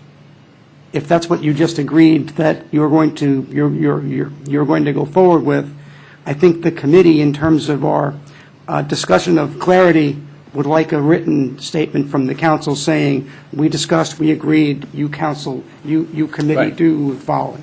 And that was my listening at the meeting, and I don't want to use the word arrogant, but it would be a little arrogant of us to not put it in writing, something in writing to this committee that's got some tasks ahead of them. I would suggest the committee members would appreciate that, yes. Yes, And I think this council's yeah. talked about only Yeah. about letters tonight. I don't Yeah. think that's a question. It's just. I mean, they need it, people need it in writing, they need to see it in, black and white. Can I suggest that Councilmember Siemens provide a draft to us sometime tomorrow in a timely fashion that we can come in on and we can approve as a group, that is a letter that will lay out what we just talked about. It should be fairly short, fairly simple, and that way we'll have resolution on this. Councilmember Mayo. I would rather resolve it tonight and figure out what we're going to say to. Well, I thought we figured it out. I just didn't think we had it.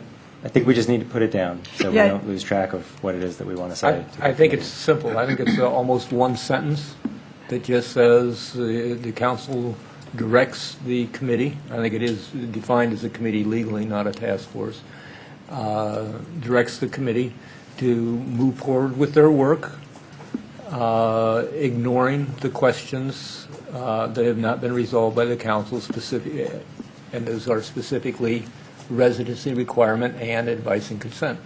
Maybe the words "without regard to" the questions rather Right. than ignoring them. Yeah, Without yeah, regard to the better- questions. Yeah, better. We're relying on the clerk to come up with the language. So is this the whole letter, this sentence is going to be the whole letter? Yeah, you want to read it back, maybe?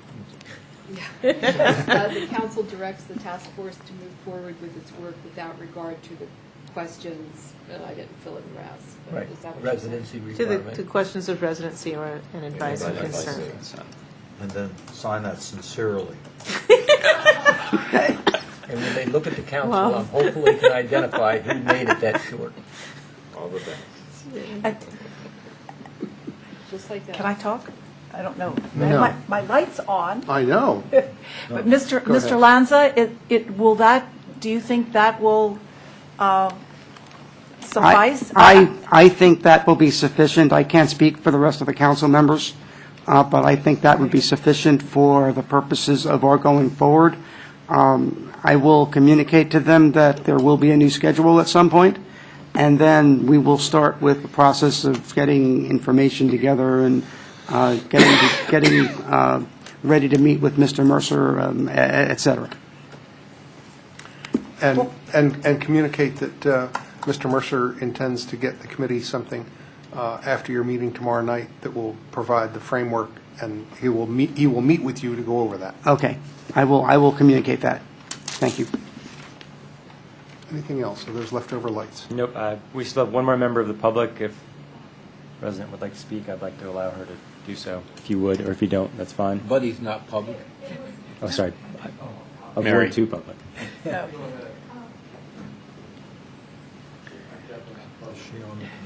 It would really be to speak to the issues, and let's not do that tonight. No, let's not. Yay! I got a Yay!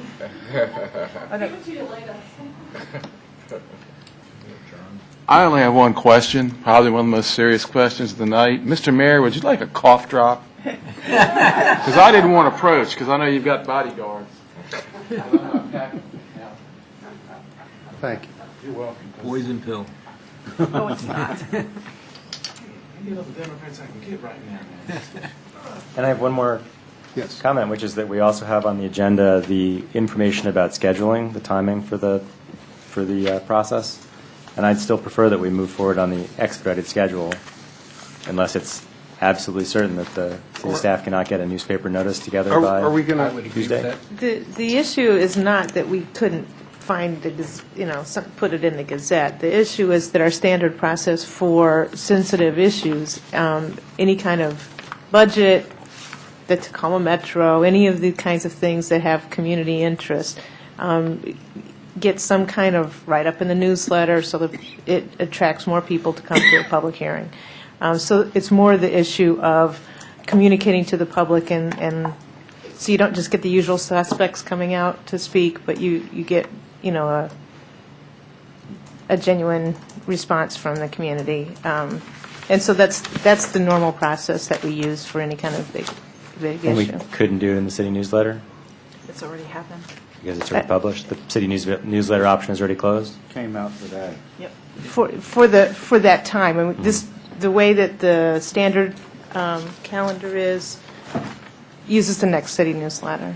And I'm just curious, why this wasn't flagged earlier in the process, like July 22nd or September 18th? I don't know, I'm sorry.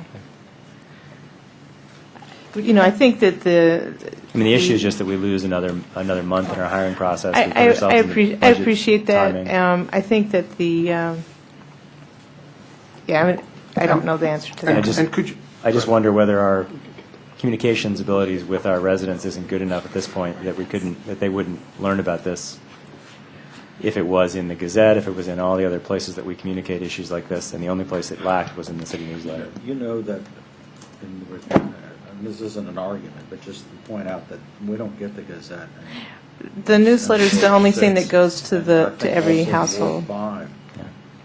and it's interesting that one of the two priority bills being put forward for MML is to make it so that there are more options for providing just this kind of notice, that the state doesn't require us to do just newsletters, just newspapers, that, kind of the world is changing and that information goes other ways. And the argument keeps being that we're not there yet.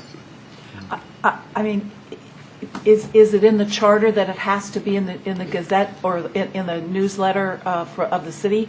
Or how about all the listservs that each of us have some control over? Not good, bad thought? The issue is that there's so many people that aren't in those loops.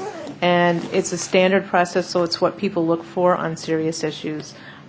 It's not to say that that's over time, that mechanism doesn't and shouldn't change, but at this point, for significant issues, it's where people assume they will get the news, and then they will know that they're supposed to come out and say something. I would just say that for me, that I would still prefer to move it forward more quickly, because the benefit of having a month shorter hiring process is worth the information. And I don't know. I'm saying that's the trade-off, Yeah. right? The trade-off is, are we going to wait another month for, And delay based the on the hiring process Michener another novel month? that we got just off of, I think, Councilmember Grimes putting information out on the comments. Read them all. Could I just have a real quick reminder from either one of you about the end of the process that's laid out there, where there's a period where it's open for comment before it becomes final? Just a reminder of what that is. It can be petitioned to referendum up until the 40th day after adoption. So if enough residents petitioned it to referendum, that's why it can't become law till 10 days after that 40-day period has lapsed. How many residents? I want to say it's 20%. 20%. 20%. It's 20%. It's a high percentage. Yeah. You got to have a really lot of mad people. You got to have more people who signed the petition than came out to vote in the last election. Yeah. And that code provision was put in because there was nothing about any ability to bring to referendum. And that was put in as at the time, it was thought to be the right number. So it sounds like there's Because going to it be is, ample opportunity beyond this. If we didn't get it in the newsletter this time, there's going to be ample opportunity for people to come forward and stop the train. Another option is I can check with the newsletter editor, see if that could be bumped up a week, which might help or something. I mean, there's an opportunity. We do have some flexibility over that sometimes. Or maybe. October the 22nd is like in 2 weeks. Yeah, it can, I mean, I really think that, I don't think we could meet the October 22nd date. What I'm trying to do is find some other way to accommodate something. You might want to check with the editor also and see if an insert might work in the current one that's going out. No, it's It's not. out. It's out. It's out. It's in your mailbox. Yeah, I got it. Yeah. Could we just get resolution on this issue, though, from the rest of my council colleagues on whether we move forward on the standard schedule or the expedited schedule? In terms of making a decision and creating clarity for city staff, which is, I think, what they need. I would prefer we go with the expedited schedule. Those in favor of expedited?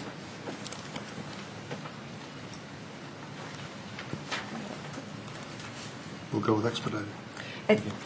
Which means we can put this October 22nd on our listservs?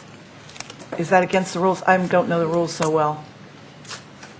If that's what the council is, The majority of the council wanted to go with expedited, Yeah. so that's the schedule we'll do.